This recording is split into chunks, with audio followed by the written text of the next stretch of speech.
Tsunade sighed. It was a beautiful day. The sun was bright, the birds were singing, the peace after the Shinobi Alliance war had all signs of continuing. She had a fresh jug of sake hidden from Shizune. There wasn't even much paperwork stacked up on her desk. At least not enough that she couldn't sneak away for a few hours and enjoy a drink in the warm midday sun. So, by all respects she should be in a good mood. Unfortunately, the one problem she'd been persistently putting off addressing was now staring her right in the face. "Come on, Ba-chan, what the hell?" She winced slightly at the volume, and yelling at her, of course. The problem keeping her from a blissful afternoon of drinking, 1 year after the Shinobi Alliance war, the eternal genin, Naruto Uzumaki was standing in front of her demanding the answers she owed him.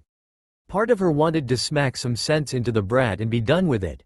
Unfortunately, the guilt she had at delivering the bad news and for her own part in it stayed her hand. He'd been so happy when she'd called him in too. So happy to hear that Konoha was finally hosting the first Chunin exams since the war. So happy. Right until she'd informed him that he wouldn't be participating. The exams themselves were enough of a headache. With the major villages spending so much time getting things back in order after the catastrophic losses from the war, it had taken this long to even get started. Not to mention that with the new alliances in place, all the major villages and most of the minor villages would be attending. "Don't tell me you need me on another diplomatic mission or something? I just got back a few days ago." Naruto had been busy as well, she mused. He had somehow become a large factor in sustaining the current peace between the villages. Not only had he made quite the name for himself, leading the forces towards their final push for victory, but thanks to his uncanny knack for making fast friends with anyone he met, he'd somehow managed to forge friendships with almost all the major players from any given village. Beyond simply being famous throughout the elemental lands, everyone wanted to speak to Uzumaki Naruto now. Anytime new terms of agreements or trade deals were discussed, negotiations went much better when he was there escorting the diplomat. Apparently it was that much harder to try screw Konoha on terms with him standing there grinning. "That stupid, we're all good people, we should be friends, let's hang out together." Smile of his around the room. Although, the fact that said smile also entailed, "By the way, I know all the strongest ninja in your village and hold close ties with your leader," didn't hurt. It seemed these days everyone wanted Naruto as an ally, if for no other reason than everyone else considered him one. To be anything else could be very dangerous. She sighed again, tuning him out. He continued ranting, leaving her unable to get a word in edgewise. She took another moment to examine the man before her. It really was hard to believe the little brat had grown so big. He wasn't that Naruto anymore. Now he was Naruto Uzumaki, the hero of Konoha, the Orange Flash, the prophesized savior. The man who, if her reports were to be believed, had apparently told the advisors of the Tsuchikage, "Hey, you guys should go easy on Suna. They're having a hard time right now, but they're all good people. You'd all get along well." Completely oblivious to more than 80 years of previous bad blood, ambushes, betrayals and war between those two villages. The fact that he then managed to both keep his head and report in "mission successful" 2 days ago fit right into his surprising profile. Deciding the less she thought about that, the better, she shook herself from her thoughts. It was time to stop stalling. "Naruto," she interrupted, "it's nothing like that. You've got time off for the next few weeks. Actually, I'm pulling most of our important ninja back to the village during the exams, you included." It never hurt to stroke his ego a little. She smiled as he puffed himself up slightly. Years on and the boy still treated praise as a rare luxury. "It's simply a matter of logistics," she continued. "Full teams of 3 are required to compete and there aren't any eligible teams down a man. We don't have any spots for you. Just let me take it alone. I can handle it," he argued with his usual confidence, although not unwarranted in this circumstance. She admitted, "I can use Kage Bunshin for anything that needs multiple people. I considered that as well, but ultimately a Chunin is a leader of a team of ninja. He's a ninja who works with a team, taking the exam alone, ordering Bunshin around. None of that will show off the skills required to lead a team." Her heart ached looking at his disappointment right now. "I know this is hard on you. I'm sorry, Naruto, I really am." She hated moments like this. For someone who was meant to be the impartial leader of the village, she loved that damn brat far too much. Standing in the way of his progress like this pained her. He pouted and her guilt multiplied, watching the last of his exuberance drain away. Grappling with the knowledge that he was being left behind. Again, He opened his mouth to voice another question but closed it without saying a word, suddenly looking as vulnerable as she'd ever seen him, clearly struggling to build up the courage to ask the question weighing on him. For a ninja who spent most of his life blurting out the first thing that came to mind, speaking from the heart more than the head, it was a very rare look. Any other time and she would have found it funny, right now she could barely stand it. He tried again, his voice barely a whisper this time. I just don't get why I'm still a genin, you know. Why everyone else got promoted after the war. He trailed off, not quite asking the question he'd struggled with every time he'd seen her for the last 6 months. She sighed, there it was at last, the elephant in the room, the reason she'd been making an effort to go easy on him lately. The fact that he'd had to watch everyone else be promoted while he was passed over once again. Something he would have never expected from her. Quite frankly, she found the idea that Naruto, an S-class ninja and unquestionable village asset, was considered a genin ridiculous. Especially considering his vast, if insubordinate, contribution in the last war. Without question, his presence had far outweighed that of any of his peers. Yet in the following months she'd promoted most of the ninja in his year group to either special or full jonin while he, the only genin on the front lines, had been ignored. It was nonsense, he knew it. She knew it, and the fact that he'd taken until now to question her about it honestly surprised her. Tsunade wondered whether that from was his trust in her, knowing that she'd never seek to screw him over, or if he was simply hurt that he'd been ignored yet again. Thinking for a moment, she decided it was probably best not to know. I understand your frustrations with this, Naruto, I do. To be honest, there are a few reasons we haven't moved you up. His eyes were boring into her now, she could see the hope in them. The hope that there was an explanation for this. Quite simply, the most important reason is that you're too valuable to the village for us to give you a standard rank increase. He looked confused, so she explained, think about it. You know how the Chunin exams work, the reasoning behind them, drawing in the best clients on the best missions. If we just hand you a promotion, then it's done with. On the other hand, if you're able to compete in front of an audience, well, Konoha as a whole looks much stronger. Everyone will be able to see your strength. She was playing it up slightly. He was already incredibly famous, even if only among ninja, but pandering his ego couldn't hurt. The fact he was rubbing his head and trying not to grin instead of glaring at her was a good sign. Most ninja saw your strength in the last war. There's already stories and legends being made about you. However, for the civilian world, they can't truly understand how much stronger you are from that alone. A civilian hears S-class and just thinks, a very strong ninja. Doing this lets them see your strength is incomparable. So, we put you on a stage, you crush anyone that comes at you, pass easily, and the village prospers. Her words had an immediate effect. Even with the acknowledgement he got now, he still was terribly weak to having his ego pandered to. So, you're saying I'm too important for a field promotion then? That idea seemed to appease him at least. She decided to drop another hook. Exactly. Not to mention how much it'll add to your credibility as a Hokage candidate. The effect of that bait was immediate and obvious.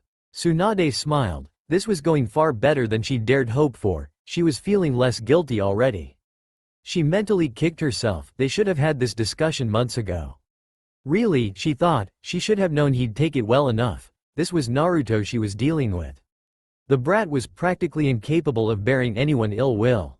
If she played it right, maybe she'd still be able to sneak out and enjoy some sunshine before Shizune came to see her. I'm actually surprised you'd even want a field promotion. I would have thought you'd prefer it this way. You're not the kind of person who wants things gifted to you. I'd expected you to want to grasp this with your own hands. She tactfully ignored the fact that by now a Chunin qualification was well below him, that he'd earned it in the field, and thus grasped it with his own hands, many times over by now. Anyway, it's not like we treat you like a genin. You haven't done a mission below B rank in months. How many other genin do you see me giving S rank missions to? Hell, how many other Chunin do you see? You get more S and A rank missions than most jonin. She softened for a moment. No one doubts you, brat. All a promotion would do is give you more responsibility. I would have thought me training you to be Hokage was enough for you? Do you want to start taking in genin or something? He was all smiles now. Ah, no, well, you know, Ba-chan. I was just curious. I didn't blame you or anything. He wasn't quite meeting her eyes when he said that. She noticed sadly. I just thought, you know, maybe it was because.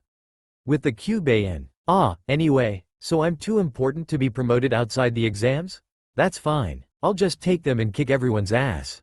Yeah, she winced, so much for wrapping this up and getting a drink. Now they were back at square one. He was mostly mollified, but she really didn't want to go through the whole song and dance with him again. She cut right to the chase. Exactly. Just not these Chunin exams, unfortunately, but as soon as we have a team with a spot, we'll put you straight in. Sure thing. Yeah, and hey, I mean, if something happens or I find a team, that'd be fine, right? This time it was her turn to glare at him. Naruto. If a spot opens or you're able to form a team, then that's fine. But I do not want to hear about you going around badgering teams to get someone to drop out so you can take a spot. He balked. She decided that probably wasn't his style regardless and relented slightly. Well, neither Kakashi nor Yamato have any missions right now. So yes, Naruto, if you can find 2 other genin squad mates, then either of them can be your Jonin sensei and I'd be happy to have you compete. That would probably be fine, she thought, and hey, it was Naruto, the brat who made miracles happen. Maybe she would be seeing him in the exams after all. She was fairly sure all the eligible genin were accounted for, but she'd worry about that later. For now, she'd finally had the conversation she'd been dreading, that deserved a celebration. Good, so get out of here. I've got important business to take care of before Shizune gets here. She was already pulling her drawer open. He didn't believe her for a second, but he did leave, so she pretended not to hear him laughing at her or calling her an old drunk. Unfortunately, when he was just down the hall, she couldn't pretend not to hear him cry out, "Aw. Hey, Shizune Ne-chan." Tsunade froze, hand already clenched around the neck of the bottle. Damn, so close. She felt like crying. It could have become such a perfect afternoon. Hey, I've been having some trouble with my arm since the last mission. Could you come take a look at it for me? Grinning as she heard Shizune's confused cries of, "What? Now? Huh? Naruto-kun." As she was dragged away, Tsunade remembered why she loved that damn brat. A few hours later, after receiving a thorough examination from a confused Shizune, Naruto found himself aimlessly wandering around the village. He was still in a bit of a funk from hearing he wouldn't be able to compete in the upcoming exams, and beyond that didn't really have anything to do. It was a little past midday though, so the best course of action he decided would be to grab something to eat and then figure out a plan for the afternoon. Unfortunately, even choosing lunch wasn't as easy as it used to be. I really feel like ramen, but Sakura-chan'll be mad if she hears I was at Ichiraku's 3 meals in a row after she made me promise to cut down. Maybe some donburi? Or, hey, is that? Oi, Hinata-chan, he called out, dashing over to her. Hinata wasn't necessarily the best lunch company, since she didn't talk much and tended to spend most of the meal going bright red. Still, she was a nice girl. He hadn't regretted making an effort to get to know her after the war for even a moment. Plus she was a good listener, perfect for venting his frustrations about those damn exams. Hey, what are you up to? You free? I'm getting some lunch, come with. Instantly breaking out into the most unflattering blush and stiffening ramrod straight, Hinata bravely fought down the urge to hide behind the nearest telephone pole. Naruto-kun? Wincing slightly at that damn stutter, she pressed on. Sure. I'm not doing anything important, I'd love to. Truthfully, she'd eaten about a half hour ago and her father was probably expecting her back soon. That was fine though, she'd just get something small. Lunch with Naruto? Her whole body warmed at the prospect. Hinata was actually very happy with her life recently. Things had settled down after the war, which had given her and Naruto time to talk without any daunting threats over their heads. While she knew they weren't necessarily dating, strictly speaking, per se. They did spend a lot of time together whenever they were free. He had wanted to get to know her better and she was getting much less shy around him. She barely even stuttered anymore. The only downside she could think of was with him being so busy these days, always heading off for weeks at a time on one diplomatic mission or another. The times they got to spend together were few and far between. Still, even that wasn't so bad. That was just because people had finally realized what she'd always known about him. Anyway, she knew the Chunin exams were coming up. Things would slow down after that. Her body warmed again at that thought. Naruto must have leave coming up afterwards, and she'd been putting off taking leave of her own. Hopefully she'd be able to take hers at the same time. A few weeks or maybe even a month to just relax in the village with Naruto. No missions, no S-class threats, no war. Just her and him. Hinata was very proud of herself for not blushing as her thoughts trailed off for a moment there. She truly had grown.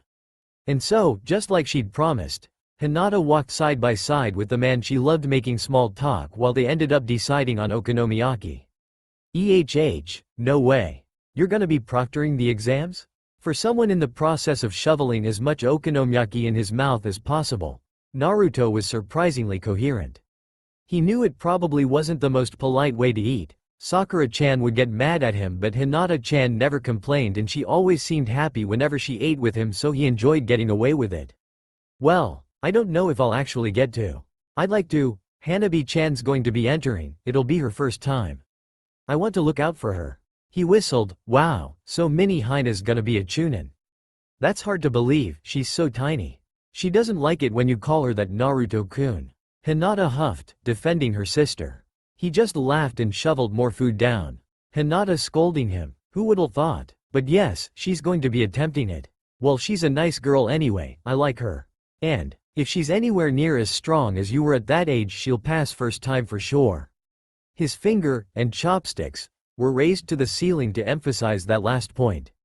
I'll have to watch her matches with you, let's cheer her together.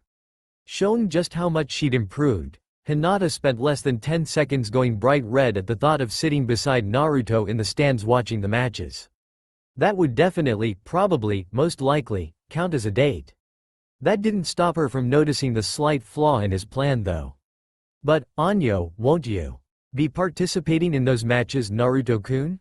Hinata thought it was completely silly that Naruto was still considered a genin, especially after the war. Surely he would be competing this time to finally be advanced? When she saw his face instantly darken, she immediately regretted the question. While it wasn't unusual to see Naruto sulk about something, to see a smile fall off his face that quickly.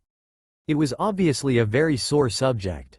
Yeah, I should be, it's stupid. He twirled his chopsticks searching for words. Apparently there's no genin teams with a spot open and they won't let me enter by myself. He stabbed his chopsticks into the remainder of the food and twisted them around. Gonna be a genin for another 6 months at least, he said with a resigned sigh. Ba-chan had made good points, mostly about him being too awesome to get freebie titles, but still, it was hard to accept. Oh, now it was Hinata's turn to be depressed. She hated seeing him like this, especially since she knew he didn't deserve it. If she didn't know how close Naruto and the Hokage were, or that he was being groomed as her successor, she would have been furious at the lady. It had been awful after the war, when everyone had received notification of their promotions. She'd rushed to congratulate him, happily told him about her becoming a special jonin, and then heard he was still a genin. He'd taken it much better than most people would. At the end of the day, Naruto would always honestly be happy for anyone's achievements, but still, she knew it had hurt him. She couldn't imagine how hard it would be now for him to just sit and watch the exams. I am sorry. That's terrible. Their previous good mood gone, Hinata floundered around desperately for a new topic. Now was probably not the best time to mention how she'd been hoping to team with him for the next Jonin exams after he became a Chunin. With Shino being made Jonin, her team had a free spot. Naruto for his part put just his head on the table and groaned, "Oh. Yeah, it sucks, I can't believe it." The full implications were sinking in now. Even Mini Hina's gonna be Chunin before me. Shit, it was bad enough, he thought, when it was just everyone his age being Chunin and him left behind. Even worse with them all Jonin now and him still genin. Thinking of the kids below him now outranking him. No, wait, he definitely didn't want to think about that, he couldn't take it at the moment. Still, he felt bad lying there sulking in front of Hinata. Looking up for a moment, he could see she was clearly distressed. Ah, sorry Hinata-chan. He forced a smile. I only found out a few hours ago. Guess I'm still kinda wound up about it. Another sigh. He didn't want to sit around moping, that wasn't his style, but there didn't seem to be anything else he could do at this stage. Not wanting to vent more at his friend and with no other outlet for his frustrations, Naruto's depression quickly turned into a more familiar desire for action. Decision made, he stood up. Blah. I'm gonna go train for a bit, let off some steam or something. He fished out Gamma-chan and slapped down a handful of bills. Good seeing you again. Thanks for lunch. Ah, bye Naruto-kun. He was already gone. She hadn't thought of anything to talk about and he'd left. Her good mood evaporating quickly, she attempted to cheer herself up. Naruto wasn't the type to get depressed over something like this, he'd be okay soon enough. It was a shame their lunch hadn't gone quite as well as she'd hoped, but she'd been having a great time. Right until she'd asked that damn question. Stupid, she whispered to herself, hanging her head. Was that another chance blown? A few minutes later, after picking at the remains of her food, she stood to go and suddenly saw how much money Naruto had put down. Oh, he paid for my lunch too? And suddenly the warm feeling she'd missed was back at full strength. That means it's a date, right? A guy paying for a girl's meal. That's definitely a date. A date, with Naruto-kun. Feeling slightly lightheaded and fully aware that all her blood had gone to her head, Hinata left the restaurant in a happy daze. Truly, it's the little things that count. It was an uncharacteristically subdued Naruto that was heading to the training grounds.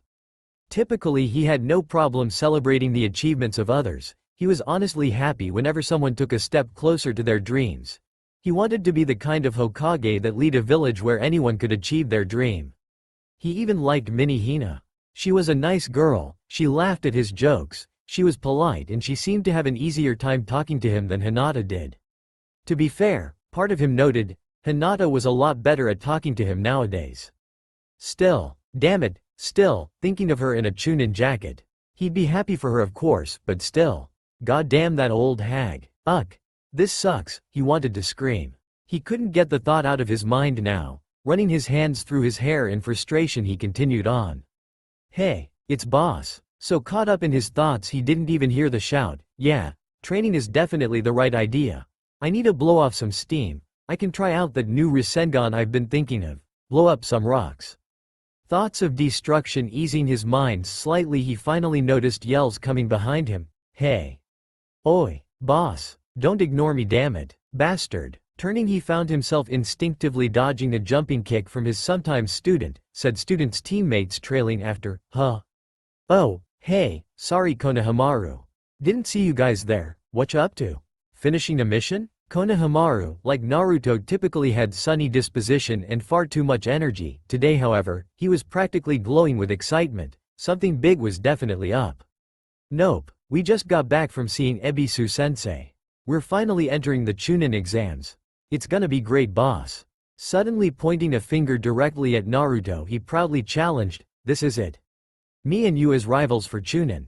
This is the start of our fight for the title of Hokage. Don't think I'm gonna lose to you. And just like that, Naruto's day managed to get even worse. He'd been so wrapped up in thinking of Hinata's sister as a Chunin he'd completely forgotten the other younger team that would have been eagerly awaiting the exams.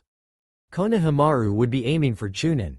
Konohamaru would be a Chunin before him. He quickly cut that image off before it could form. He most definitely didn't want to let that train of thought go any further in his current mood. I'm not going to be entering, he admitted, the words tasting like ashes in his mouth. There aren't any teams with a spot I can join. A dark part of his mind considered asking for one of Konohamaru's team to give him a spot, but he quickly squished it. Besides the fact Ba-chan had specifically told him not to do that, he didn't want to be the kind of person who'd sacrifice someone's progression for his own. Konohamaru was a good person, a strong ninja, a dedicated leader, and all-around pretty upstanding boy. Unfortunately, a part of him that he refused to acknowledge had for weeks been dreading facing Naruto in the exams.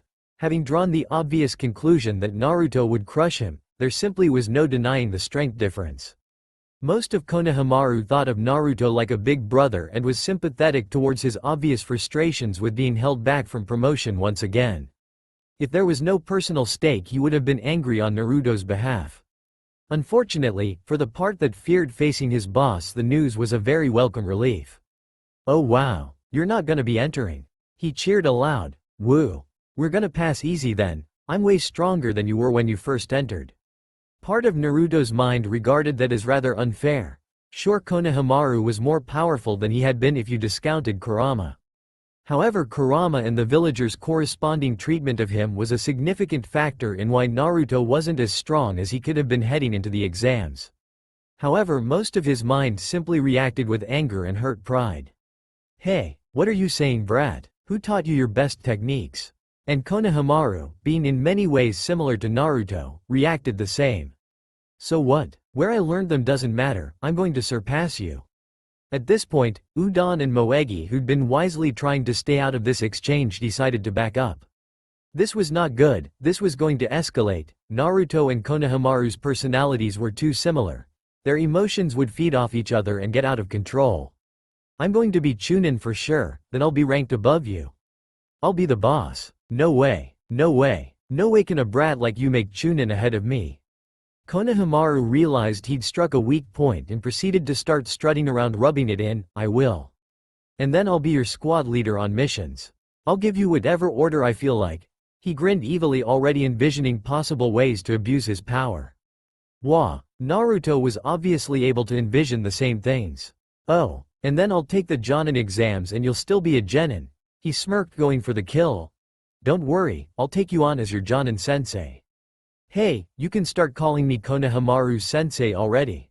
Wah, you goddamn brat. Unable to even formulate a real reply, all he could think about was having to answer to Konohamaru, being bossed around or answering to him for missions.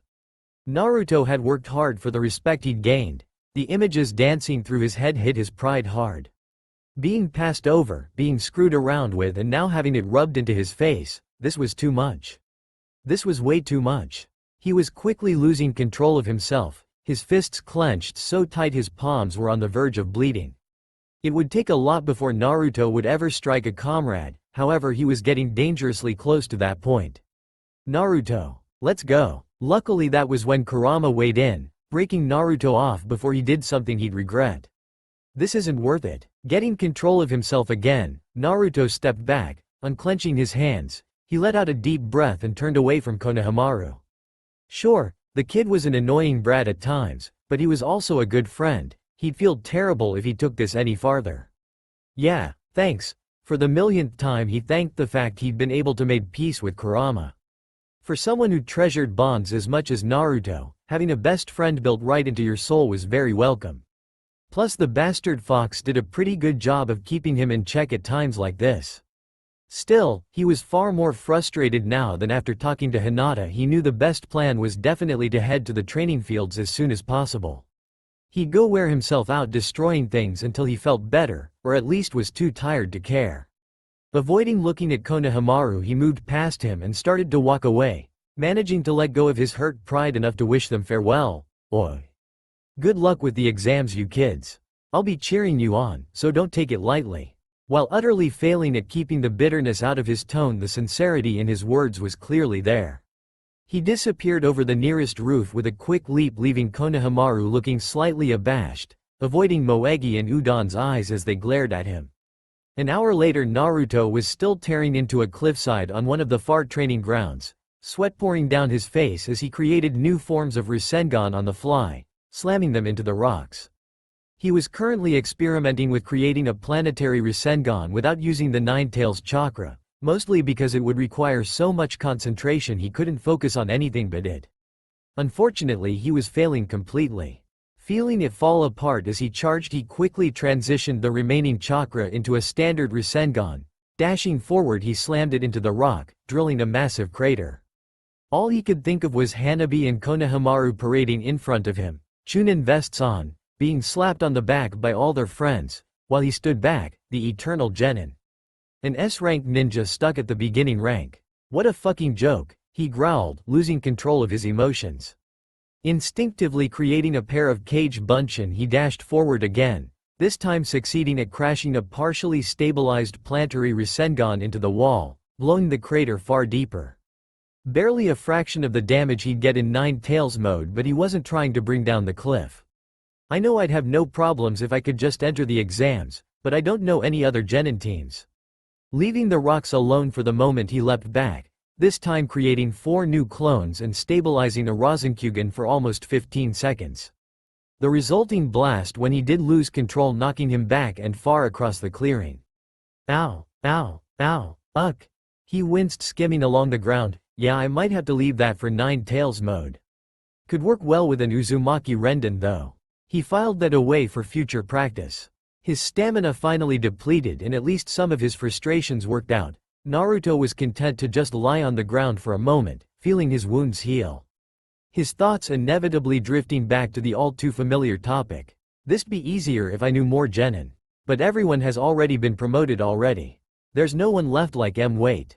Inspiration struck him like a thunderbolt, causing him to sit straight upright. Instantly his mind, so wasted on bookwork but so good at schemes, tactics or pranks, started working overdrive.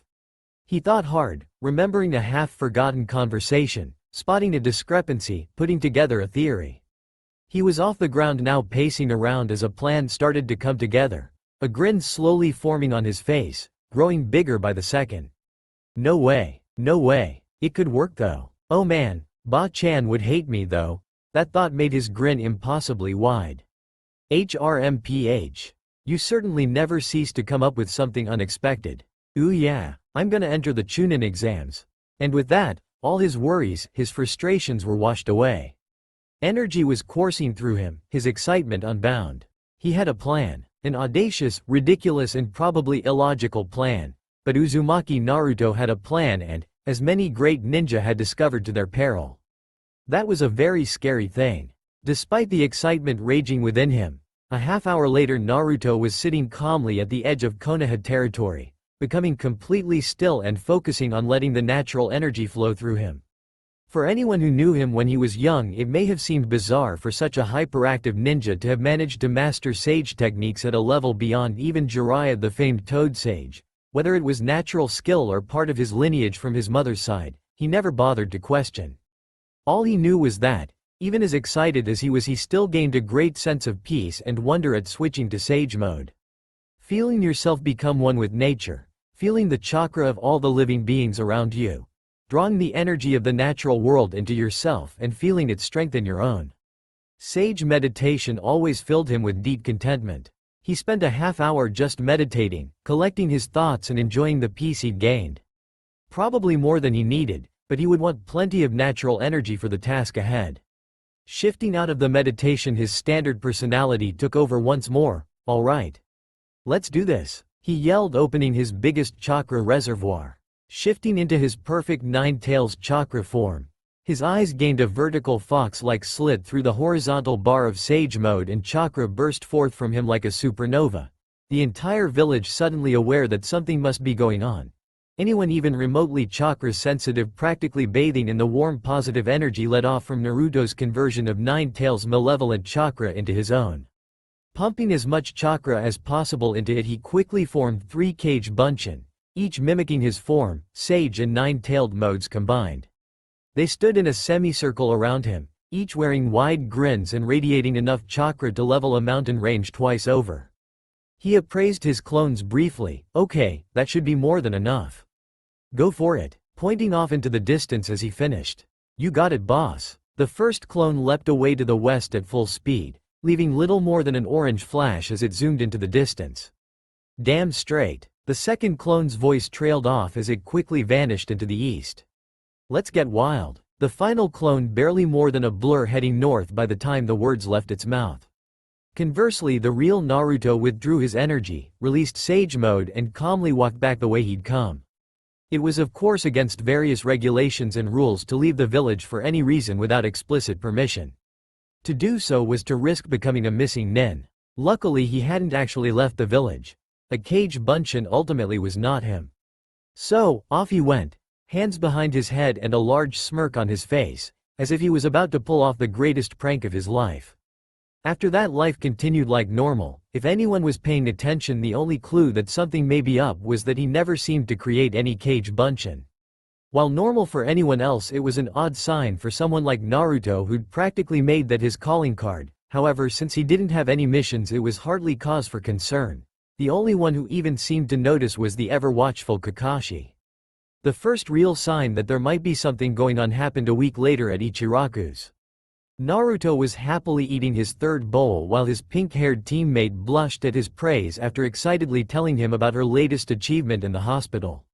Wow, Sakura-chan, that's amazing. You totally saved that guy's Lee Urk. Slumping over, it suddenly seemed as if a great force had just slammed into him. All his energy was knocked out and for a moment he was almost deathly pale. Eyes glazed over, he toppled backwards. Coming to a few seconds later, he shook his head and tried to get his bearings. Looking around he realized he'd fallen off the stool and that Sakura was looking over him clearly terrified at his sudden collapse, desperately running diagnostic chakra into him. Naruto. Naruto. Are you okay? What happened? What can I do? Feeling his strength slowly come back he waved the chakra off and let her help him back up, taking a second to spare a mournful glance at the now spilled ramen. Ah, heh. He scratched the back of his head, not wanting to tell her the whole truth just yet but feeling guilty about worrying her like that. Ah, I'm fine Sakura-chan. Just got a report back from a little project I'm working on. Her worries faded slightly as he took his seat again and ordered a replacement ramen. He seemed to be moving all right at least and she couldn't feel anything wrong with him from her cursory examination. Someone like Naruto suddenly keeling over was extremely odd, but he didn't seem concerned in the least. Not with that giant grin he was clearly trying to hide. She was worried for her friend's health but decided to let him play it off for now. Naruto's thoughts of course weren't conflicted at all. Oh yeah. One down. This is gonna be so great.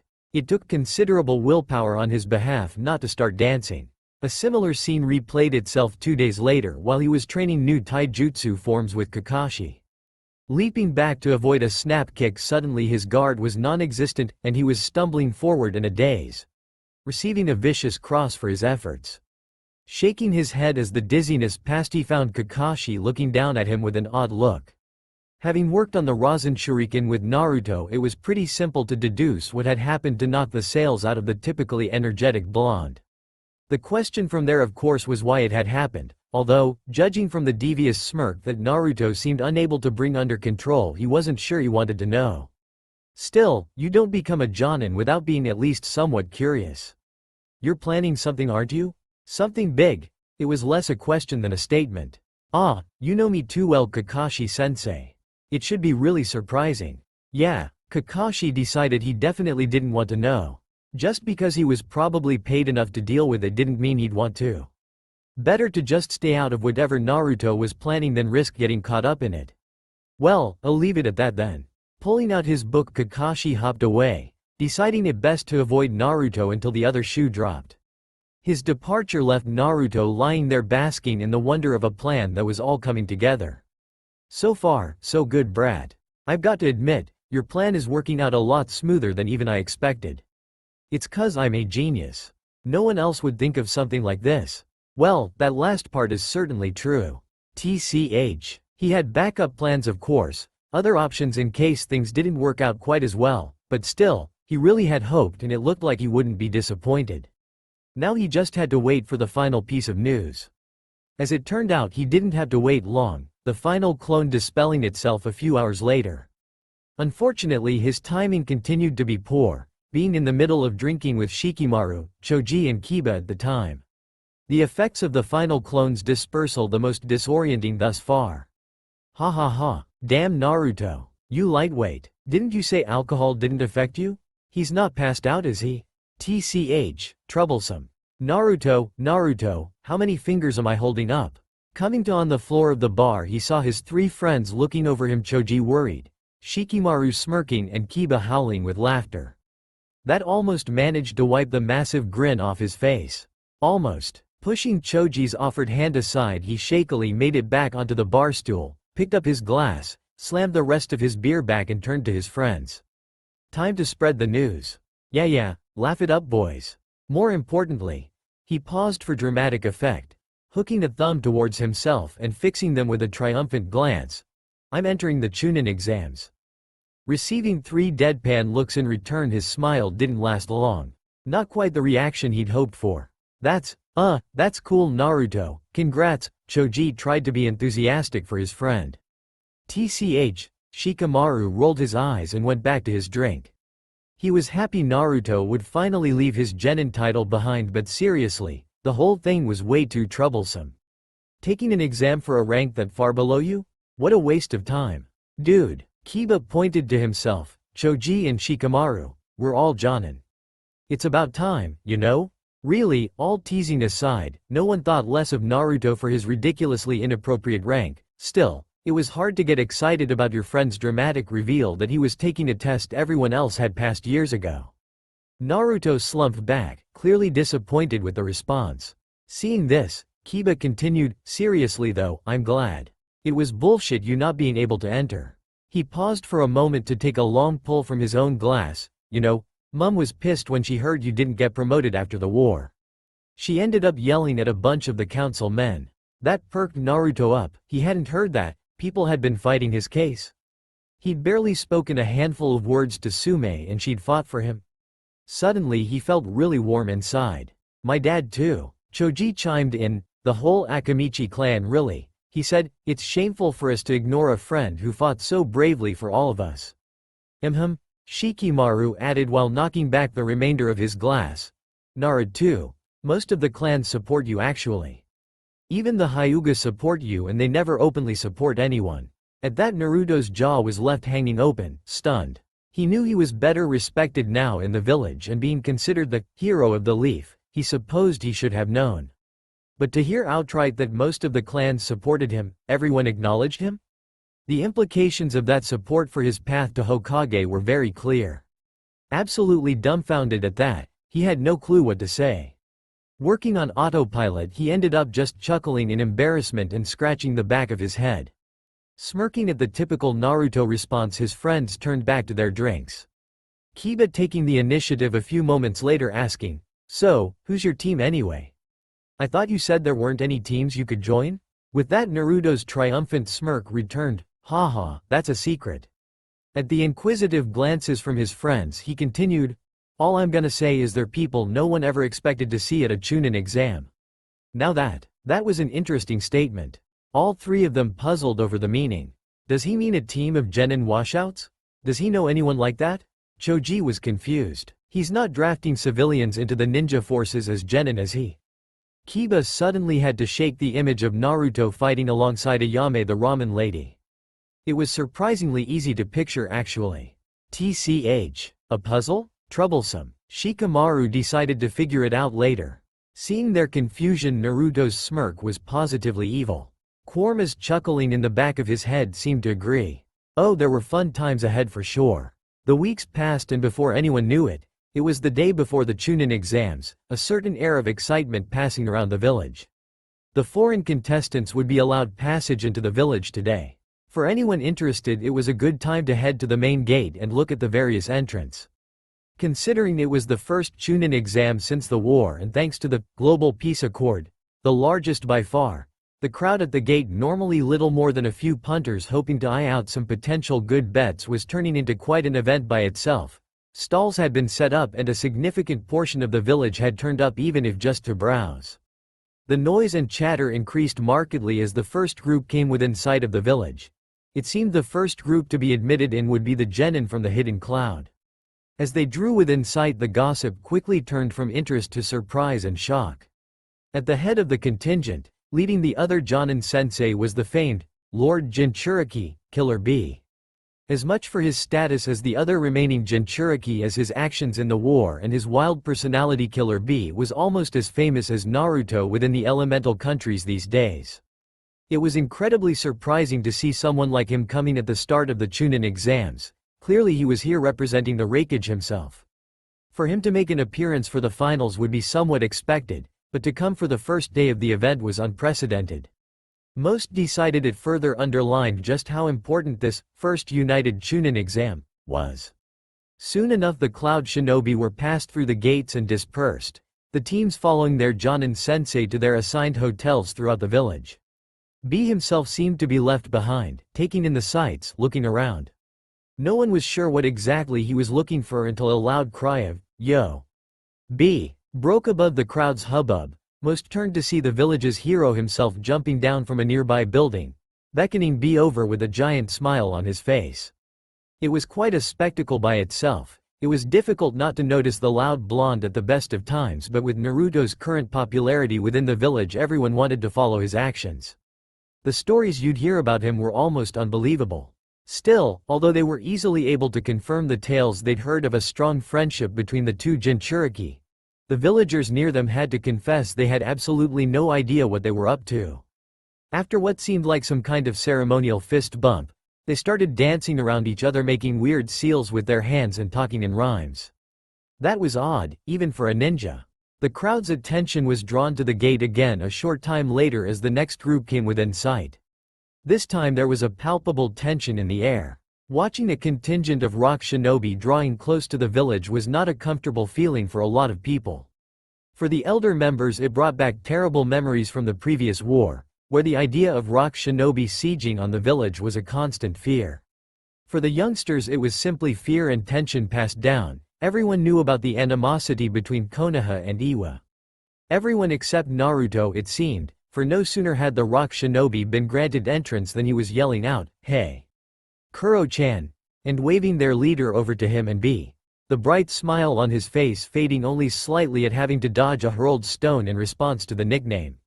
Now the rumor mill was going haywire. Cloud had sent Killer Bee on the first stage of the exams, and now Rock had sent in Kuritsuchi, the Tsuchikage's granddaughter.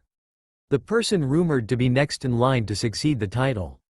Not to mention Naruto apparently considered her a good friend, judging by the way he'd quickly introduced her to Killer Bee and was laughing between them, pulling her into their conversation. Clearly Naruto's reputation outside the village wasn't to be underestimated. They'd all heard the tales, but still, you had to wonder just how many cage-level or highly influential ninja was he friends with. It was hard to believe this was the same no-name brat that had been disdained by the village as nothing but a nuisance and a potential danger. After that things died down. Naruto and his friends were talking more quietly by themselves. B still seemed to be dancing, and judging by the weird seals his hands kept making, was probably still rhyming. Kuritsuchi had picked up some of the street vendor food and seemed to be mostly just eating, interjecting the conversation every now and then. It took another hour after the Rock's entrance for the next group to arrive. This time the feeling of the crowd was mixed. Watching Sand Shinobi gain entrance to the village for some brought back all too recent memories of their failed invasion. Luckily, for most those feelings were fairly muted at this point. Ultimately times had moved on. Since the war both villages had sent teams to each other's Chunin exams many times. Added to that was the 5th Cage, who had proven himself a staunch ally of the Leaf. There were many tales circulating of joined missions with the Sand, both of lives saved and lives sacrificed. Having seen 2 of the great villages send their strongest representatives to look over their teams, the villages were less surprised to see the Cage at the head of the group. Still, it was an incredibly interesting development, the Cage himself.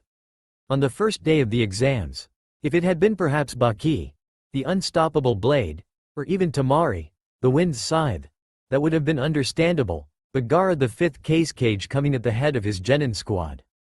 It was beyond unprecedented. No one was quite sure what to think about the rumors that the alliance was due in large part due to Naruto, that the Cage considered him almost a brother. However, a certain credence was given to them when, as before, Naruto called Gaara over to him, smiling madly, and even shook his hand when he arrived. For all his bluster, Naruto was famously terrible at any form of physical contact, most likely due to his upbringing. Some even claimed to have seen the resolutely stoic Cage grinning on his way over. That rumor was quickly shut down as an exaggeration. After that, for the next few hours there was a steady stream of minor village applicants. The representatives from Grass, Rain, Waterfall and a handful of other smaller villages. Most of the interest in them was from the people looking to set up gambling odds. Aside from a momentarily mournful look from Naruto at the Waterfall ninja and a thoughtful one at the entrance of the Rain ninja, nothing exciting happened. It wasn't until the early afternoon that the final of the great villages made its entrance. By now Naruto and his group were all seated around a rock table, courtesy of Kuritsuchi, and by all appearances happily trading stories. At seeing the mist ninja gain entrance to the village, the rumor mill fired into overdrive again. Having expected to see perhaps one of the 7 swordsmen leading the group, the surprise at seeing the Mizukage herself calmly walking into the village was palpable. Even more so when once again, Naruto's cries rang out, "Hee! Maid-chan, over here!" And once again not only did a Cage listen to him but actually walk over to him and, after being introduced, sit down on a newly created seat and join them. It was noted she did threaten to boil him alive for using that nickname though. It was almost surreal to imagine that one day, that Naruto, or any ninja would day sitting down, laughing with and entertaining 4 of the most powerful people in the world. Beyond that, the very idea of hosting teams from all the major villages. To be hosting Cloud Shinobi. Even stranger, to be hosting Rock Shinobi. It was almost unbelievable. And yet, any civilians that were worried or tense at the thought, any retired ninja caught up in memories of a war long past needed only look to Konoha's current ninja forces. There was no tension in them, there was no doubt, there was just the surefire knowledge that the world had changed a little over a year ago. These were the forces that had removed their cherished village headband and instead adorned themselves with the title of shinobi.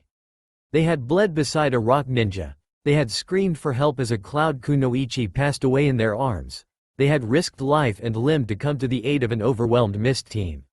This feeling, just as much as the sight of the son of the Yondaime making jokes at the expense of the granddaughter of the Tsuchikage, was proof of a new age. That night found Naruto meditating in his apartment. Having parted ways with his foreign friends to give them time to settle in and recover, he had nothing else to do. He'd already given up on trying to read or distract himself with attempting to make progress on his ceiling. Quite simply, he was too excited to settle down. Tomorrow he'd finally get to unveil his great plan. He'd be finally taking the steps towards getting the title he should have gotten so long ago.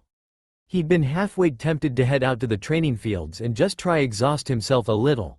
Ultimately he decided that was probably not the best look on the eve of an exam though. Luckily sage meditation was a great cure for excitement. He tried to do it anytime he was overly stressed or needed to calm down. It always amazed him just how much value there was in letting his body tune in with nature. Losing himself in the feeling of the energies washing over him, letting them wash away everything else. Even with sage mode it was rather difficult to pick out specific chakra signals in somewhere as dense as Konoha. Still, there were some he knew intimately, the signals of his closest friends. That was why he was puzzled as he noticed in the back of his mind a number of them were grouping together. They're meeting up. Is something going on? They're heading this way? And indeed, after noticing it was impossible to ignore, a group of his friends were clearly heading towards his home, seemingly picking up more as they went on. He had no idea what they wanted, but that was fine. He always looked forward to spending time with friends, especially when he had no other plans. Keeping sage mode active, he stood up, feeling them walking up the steps towards his apartment. Chuckling slightly to himself as he quietly moved over to his door, feeling their presences draw closer, one benefit of sage mode. Waiting for just the right moment. Then suddenly yanking the door open with a loud, "Hey guys!" just as Sakura was been raising her hand to knock. His sudden appearance and loud greeting sent her jumping back with a startled yelp. Right into Kiba and Lee, sending them flailing back into the rest of the group, which then dragged everyone else down until finally they all landed in a big heap on the ground. Naruto, ever the tactful gentleman, proceeded to stand over them bent in half with laughter as his friends disentangled themselves. Extending a hand in apology to Sakura and helping her to her feet, wincing slightly as she gripped it harder than was strictly necessary, he decided to break the ice. "So, what's up guys? What are you all doing here?" "Well, what do you think we're doing here?" Sakura replied suddenly cheery. "We're here to celebrate you finally entering the Chunin exam." With that she pushed past him and walked right into his apartment, setting a plastic bag he hadn't noticed till now down on his kitchen table. Naruto was caught off guard at that. "Yup, we're here to wish you good luck." Choji grinned happily and followed her in. "'Cause we know you'll need as much of it as you can get." Kiba finished while he laughed and moved inside, his bags clearly containing alcohol. "Hey," Naruto tried again, not quite sure if he was objecting to Kiba's comment or everyone just suddenly barging into his house. "Maybe you should take Forehead with you, if she's gonna be knocking us all over like that." Ino grumbled as she too ignored Naruto's protests and walked inside, receiving a glare and muttered insult about pigs from Sakura. "We're really happy for you," Tenten commented with a smile as she stepped around him. "Yosh, we look forward to seeing your youthful energy during the exams, Naruto-kun." Lee gave an even brighter smile complete with twinkle.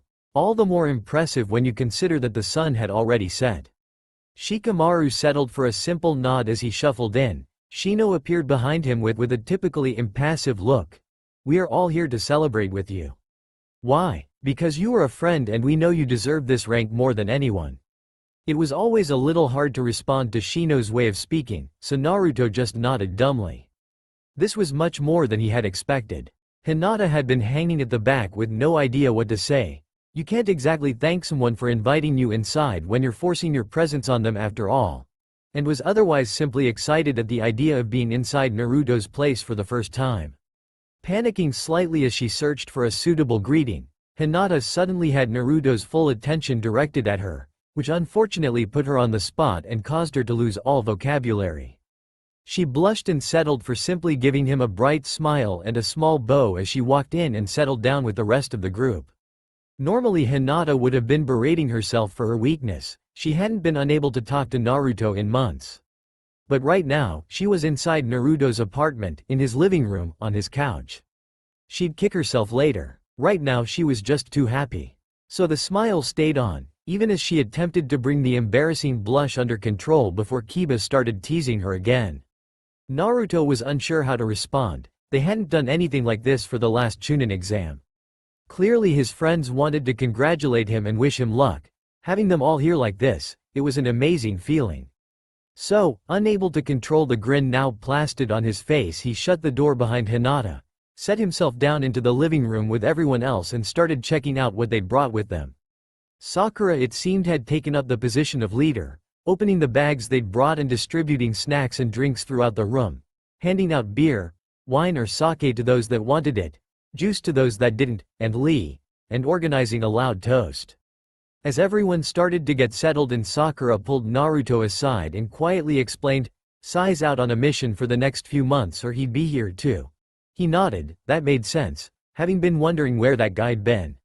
Soon enough everyone was having a good time. Naruto was in an eating contest with Choji, Shino and Tenten were busy keeping anything alcoholic away from a protesting Lee. Kiba was flirting with Ino. Hinata was quietly joining in conversations every now and then, and Sakura was trying to make sure Shikamaru didn't fall asleep on them. Eventually the obvious topic came up and the conversations turned to the Chunin exams, with of course a round of friendly teasing directed Naruto's way. "You must be worried, Naruto. Imagine being stuck at Genin for even longer." Even Choji had joined in. "I'm not worried at all, damn it. I'm already an incredible ninja." Naruto's patience was never long to begin with. "Oi, don't look down on Chunin. We all earned our rank." Kiba was getting entirely too much pleasure from rubbing this in. Of course, we all got it years ago, so most of your competition will be little brats. You're gonna be playing with kids tomorrow." He laughed loudly at that. That comment had its intended effect, leaving Naruto grumbling and reaching for another dumpling. There was no denying it, part of him did feel ridiculous about that. Age aside, he was far too powerful for a Chunin exam. Sakura gave Naruto a loyal smile. "Well, that aside, Tsunade-sama thinks we'll probably look to host the Jonin exams not long afterwards, and you've already completed multiple B and A rank missions, so you should be able to go straight through to them." "Really?" That bit of news brought his mood back up. "That's awesome, Sakura-chan." I'll be a full Jonin before the year's out for sure." Naruto was already imagining how cool he'd look with the Jonin flak jacket on, leading more super dangerous S-rank missions. Then we'll see who's laughing. Kiba. Kiba, having been promoted to special Jonin, was still ranked slightly below a full Jonin. Naruto's ability to make friends was only second to his ability to annoy them, and that comment of course caused tempers to flare. Of the room, only Shino, Shikamaru, Sakura and Lee were full Jonin. "Big talk. You gotta pass these exams first." You'll probably funk out of the first test. I heard about your blank exam from last time." Kiba bit first. "That's true, Naruto." Ino chimed in now. "Before you start talking about overtaking us, you should make sure you don't end up embarrassing yourself." Losing to a bunch of kids, she was unable to resist that last dig. Hey, Naruto never did well with a bruised ego. Things looked about to escalate. Hinata in the meantime had been struggling to get a word in edgewise as the conversations turned to teasing Naruto. She had improved a lot, able to talk comfortably with him one-on-one. However, in a group it was much harder. The embarrassment multiplied and she ended up second-guessing herself till she couldn't get a word out. Tonight, however, with the aid of a little alcohol running through her system, she managed to gather up her courage, clench her hands into fists, screw her eyes closed and declare as loud as she could, "Naruto-kun will pass for sure." Just as the man himself had been about to bite back a reply to Ino and Kiba. That declaration stopped everyone in their tracks, all conversation stopping as everyone turned and stared at Hinata. Aside from how out of character it was for Hinata to yell anything, The words had been completely earnest and sincere and yet, completely missing the mood of the conversation. No one in the room doubted for a second Naruto would pass the exams. To hear her declare it as if it was a gospel truth. Nobody knew how to react to that. Opening her eyes and seeing the entire room staring at her with utter shocked deadpan looks did nothing for Hinata's confidence. Oh man, even Hinata's making fun of me. Luckily Naruto's emotionally stunted upbringing left him able to misunderstand even complete sincerity, and the ice was broken again. This time with everyone laughing and poor Hinata wishing the floor would open up and swallow her. He thought she'd been making fun of him. Sorrowfully refilling her sake cup, she made a silent promise to herself, I'll do better. I'll talk directly with him even with everyone here. I'll spend time with Naruto before the end of the night. Resolve strengthened, she tuned back into the conversation. So, more importantly than that, how's your team? Shikamaru had finally decided to contribute. Ah, they're awesome. We're gonna blow through the first test tomorrow. Naruto rarely lacked in confidence, only one member of the room having ever seen him doubt himself. For the next few minutes he was forced to fend off inquiries as to who his team members actually were. To the rising ire of most of his friends he proceeded to laugh off the question or claim it was a surprise. I suppose I'll see them for myself tomorrow, I'm stuck proctoring the first test. It's troublesome. Shikamaru had a pretty decent guess who Naruto had conscripted for his team by now. Still, he decided to keep his peace and see if he was correct. Me too, Hinata chimed in, before being cut off. Oh right, yeah, you're there to look out for your little sister, right? Naruto gave her a wide grin. Having always wanted a family of his own, people who cared for theirs were at the top of his list of good people. Especially in her messed up clan, there's probably all kinds of crazy Hyuga stuff I don't know about going on too. That's right, she happily agreed. Bright red both at having his attention and at him remembering a conversation from so long ago, especially one that had ended poorly. She's really excited. I'm looking after the second test. Choji interrupted with a grin, moving the conversation away from Hinata's sister, and wondering absently why he was getting a glare from Shino and Kiba for doing so. I think most of us got involved in one way or another after we heard you'd be entering. Yup, I'm the examiner for the second test, Kiba announced, giving up glaring at Choji for interrupting Naruto and Hinata. I signed up as soon as I heard you were entering. Yush, me and Tenten have been selected to assist with the first test. That's right, Tenten confirmed. You're nothing if not interesting to watch. I wanted front row seats. Me and Shizune have been selected as the lead medics for the final exams. Sakura preened slightly. It was quite an honor, especially under the massive international crowd. And Ino pigged somehow. I was selected as examiner for the final exams. Ino finished, clearly very pleased with that selection. Well, after all, it's not like could put your giant forehead in front of such an important crowd. And with that the two girls started their typical friendly bickering. Shikamaru sighed and lay back down. Shino hastily removed a glass of sake Lee had somehow swiped, and the night continued on with friendly teasing and good humor. End chapter 1. Omake. Honestly Kiba, Hinata chided as she rolled the man in question back onto his side, propping some cushions behind him and putting a blanket over him. Challenging Choji to a drinking contest was never going to end well, and of course it had left her looking after him when he'd passed out. You're sleeping here tonight, she scolded the unconscious youth. There was no way she was going to carry him home. Still attempting to enjoy the remnants of her own slight buzz, she stepped back into the main room. Unfortunately it seemed the party was practically over by now. Ino and Sakura had left an hour or so ago, Tenten leaving a short while later with Lee offering to walk her home. While she'd been busy with Kiba, it seemed fatigue or alcohol had caught up with Shikamaru and Shino, with Shikamaru snoring on the floor and Shino propped up against the wall. Choji was nowhere in sight, but the front door had been left open, so she surmised he must have stumbled off home. Huh. Kiba must have done better than I thought to send Choji home, she realized as she closed and locked the apartment. Looks like I'm the last one left. Just me, and Hinata was suddenly hit with the realization of just who she was the last one with and where she was. Me and Naruto, alone in his house. No, she cut that thought off before it could go any further, trying to maintain her composure. Where is he anyway? Oh no, he's not passed out somewhere, has he?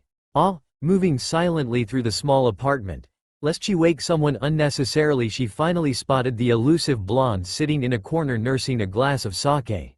The bottle open between his legs, apparently in the middle of a conversation with himself? He's talking to himself? Odd, but oh, of course.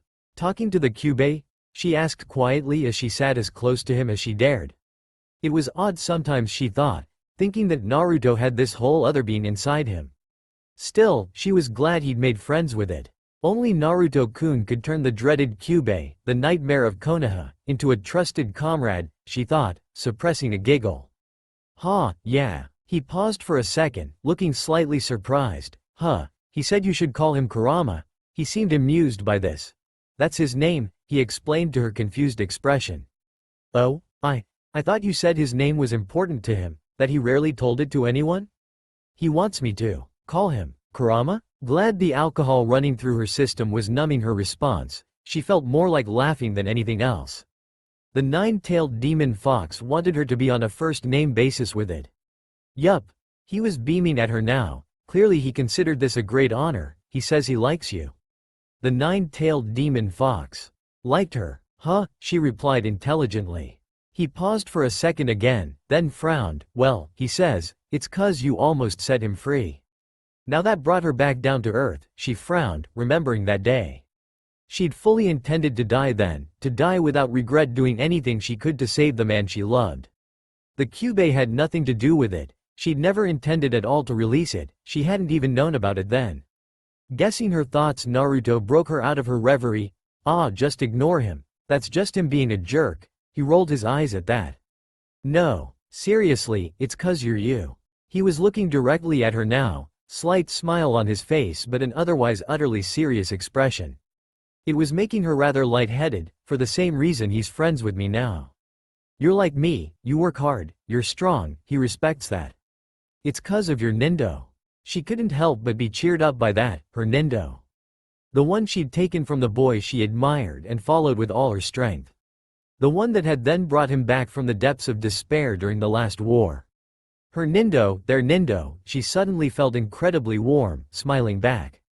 Okay then, she agreed. Naruto had already acknowledged her, if Kurama acknowledged her too, so much the better. So, what were you talking to Kurama about then? Your plans for tomorrow? Nah, I'm not really worried about tomorrow at all. He laughed at that. Well, it's kinda silly I guess. I was just asking him if he could slow down my healing factor slightly, just for tonight, you know?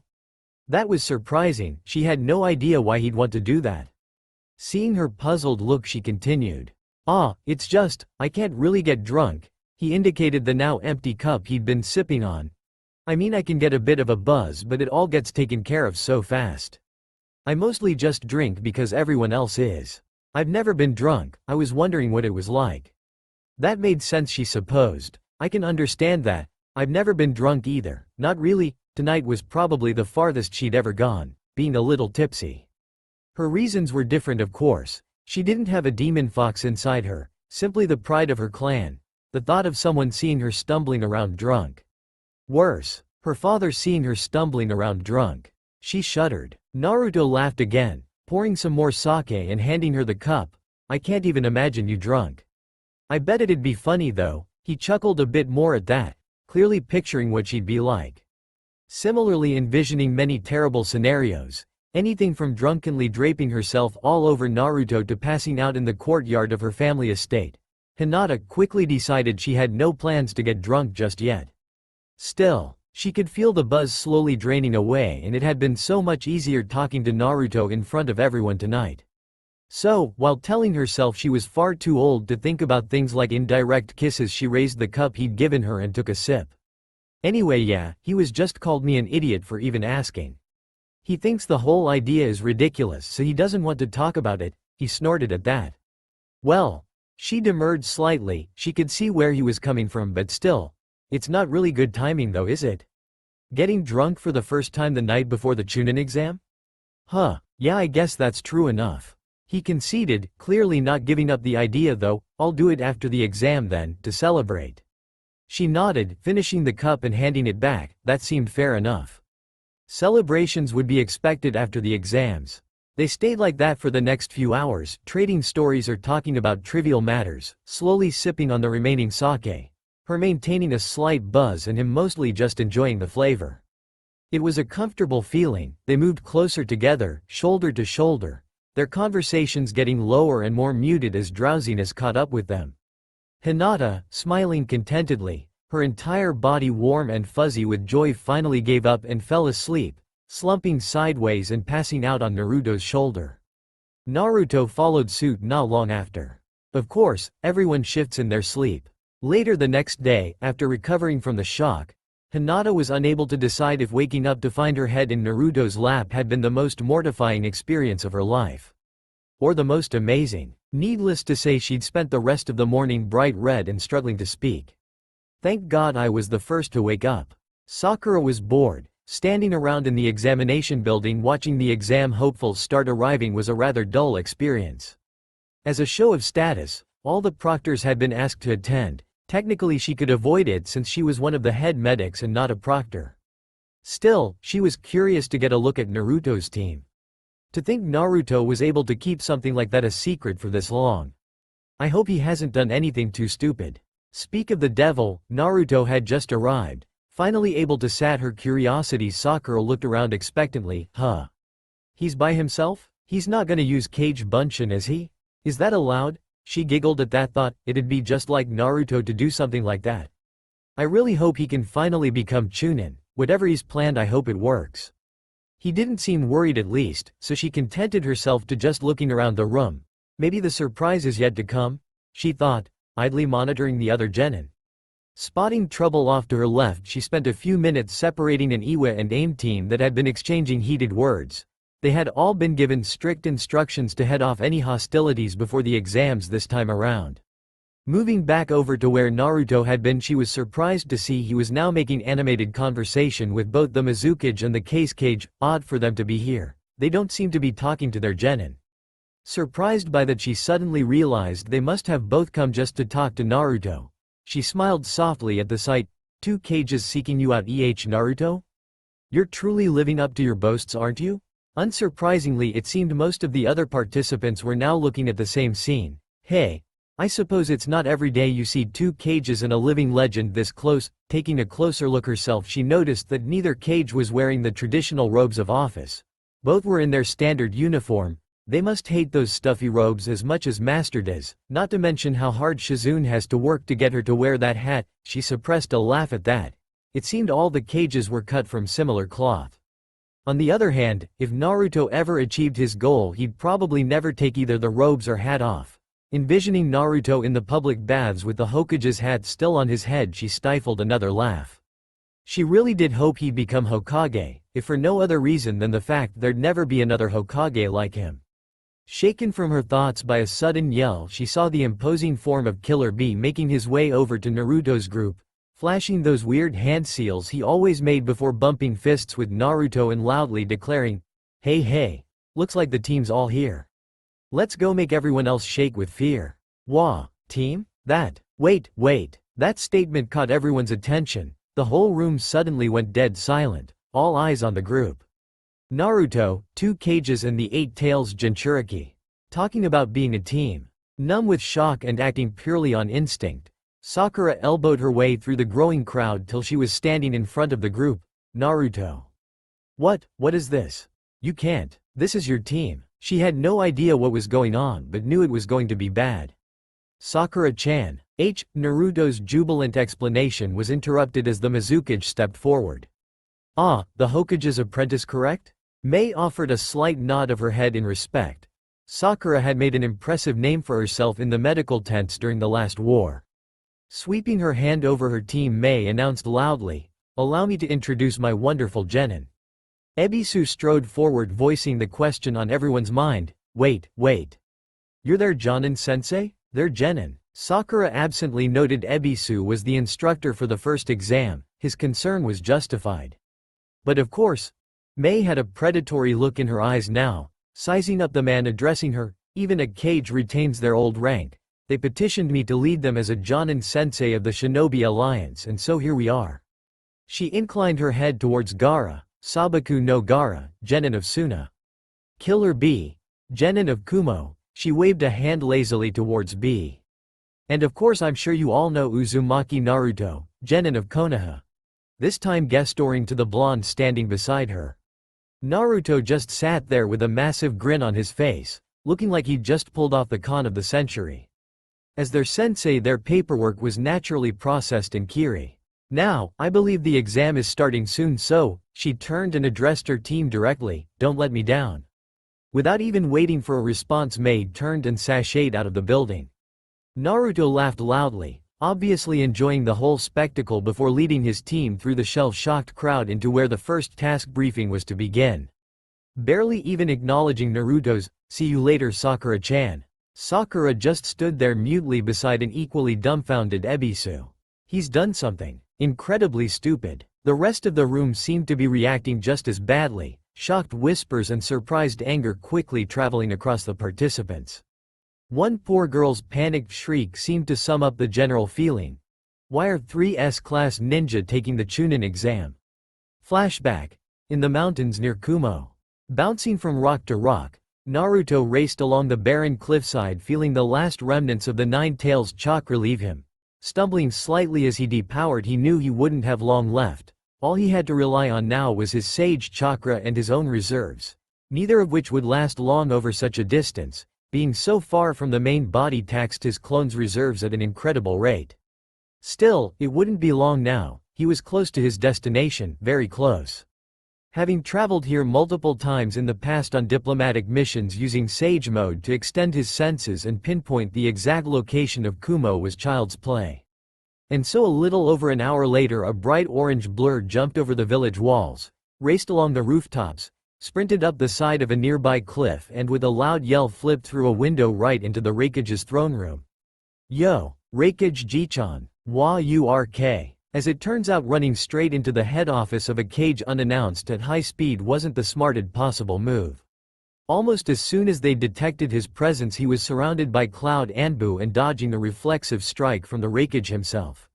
Knowing that taking any damage with his remaining reserves would be disastrous, he desperately ducked and rolled away, attempting to create some space and defuse the situation. Whoa. Hold up, it's me, Naruto. Whoa. The words seemed to work. He stopped his attack and finally took a look at who the assumed assassin was. Huh, Naruto. What are you doing here, bursting in like that? You damn idiot. Haha, sorry. Naruto had the grace to at least look sheepish, rubbing the back of his head. I'm in a hurry is all. I'm looking for B and I sensed him here. The Raikage narrowed his eyes, trusted ally or not, this was family. You're looking for B? What do why? His questioning was interrupted however by the signature sound of terrible rapping. Naruto. You sure know how to make an entrance, you crazy fool. What can the great Jinchuriki-sama do for you? Ignoring the Anbu still surrounding him, weapons drawn, Naruto grinned and walked over to B, rapping a greeting back and bumping fists. Clearly happy for the company, B slung an arm over Naruto's shoulder and they both started to walk off. The Cloud Anbu were unsure what to do. The Raikage just snorted and turned away. Mabui seemed to be the only one to take it upon herself to point out the clear problem. Naruto. You can't just break in here without reason. You don't even have permission to be in the village at the moment. This is an act of anger. Ah hey, don't be like that. Naruto's helped us a lot. If he's rushing in, it's too important to stop. It was frustratingly hard to argue with B. It took time just to process his ridiculous way of talking. Even someone like Mabui, who dealt with him 1,000 times, still struggled. Letting him escape before she could even formulate a response, which of course left her standing there fuming at the idea of a foreign ninja piercing their defenses, and no one even worried. She contented herself with glaring death at the Raikage, cutting off his mirth at her frustration at least. In the meantime, Naruto had followed B to a room that he guessed was an unused office. Being in the Raikage's tower, it was guaranteed to be at least relatively secure from people listening in. Shutting the door behind him and expanding his Sage Mode senses to ensure there wasn't anyone hiding within earshot, he turned to his Jinchuriki companion. So boy, what's going down? You ran all the way here to visit my hometown? B was clearly in a very good mood. Naruto guessed he was hoping he'd get an excuse for another vacation. Luckily that suited him perfectly. Yeah, see, well, it's a bit of a long story. The Chunin exam is coming up in Konoha, but there's no team for me. He grimaced slightly at that. It was still a pretty sour taste, but that was why he was here. So, well look, do you remember when we were talking after the war and you told me not to worry about things like titles, Chunin and such? B nodded, remembering. It had been shortly after the war. Naruto had been joking that at the very least he'd get promoted to Jonin if not straight to Hokage for his efforts. B had scoffed at worrying about things like titles and tried to cool him down. Still, he wasn't really sure where Naruto was going with this. Did he run all the way to Kumo for philosophical advice? Well, I guess I wanted to ask you more about it. You said you never properly got any of the ranks. He trailed off, biting his lip in excitement. This was the moment of truth, when he'd find out if his whole trip had been a waste of time and energy. You were passed over too? B considered that. That's an old story, boy. It goes back to when I was just a little kid, playing at ninja, then sent to the war cause of how well I did. Part of Naruto had been secretly hoping the explanation wouldn't be in rap. It wasn't like he never talked normally after all. Still, B seemed to be on a roll today, and Naruto wasn't one to look the gift horse in the mouth, too often at least. Things got tight, but I worked hard and defeated everyone in sight. HQ, always giving me more and more to do. Before I knew it, I was leading teams and training new guys too. No time for exams till after it settled. By then I'd already tested my mettle. Acting as Jonin all war, no one cared to test if I was Chunin anymore. Then I became the guardian, and it didn't matter so long as I didn't let anyone in. B finished his story, smiling broadly, obviously taking pleasure in having managed to string together so many rhyming verses on the fly. Naruto, while impressed, was instead concentrating on wrapping his head around the story, holding up a hand when he thought he had it. So, one sec, making sure I got this right.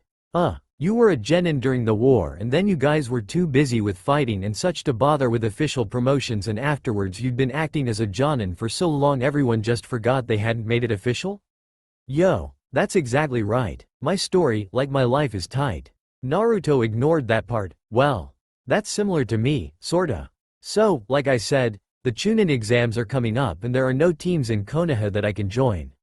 But there's never been anything specific that said your team had to be just ninja from your village. With all the new treaties in place, I was thinking to make a team of people in the same situation as me.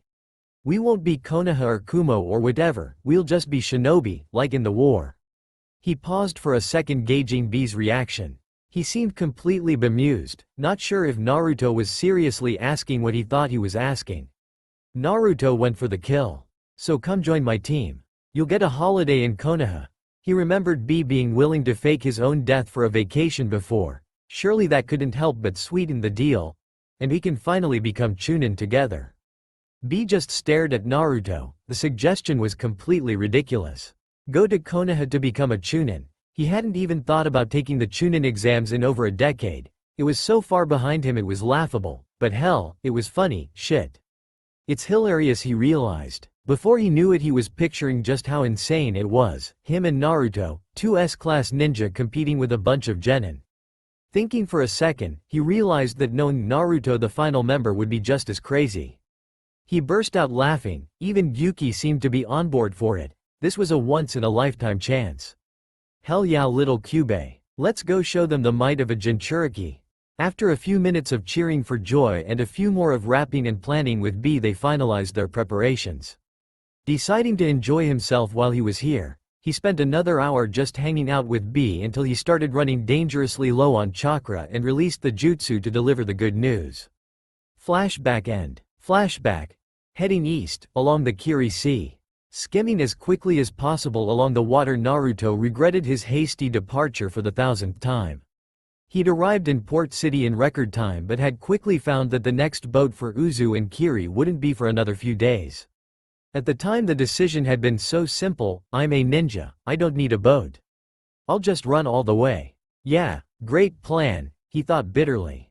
It hadn't been so bad getting to Uzu. He'd made it there in a little over a day, and while sorely tempted to spend time exploring the ruins of his mother's old home, he knew that time was of the essence. Maintaining a kage bunshin for long periods across long distances was almost impossible. Hell, for any other ninja it would be impossible, and it would only get harder from there out. So after taking a light nap, he'd leapt back into the waves and headed off for Kiri once more. Again, the decision had seemed so simple. It'll be quicker to just head straight for Kiri instead of heading southeast to the mainland or to some of the surrounding islands.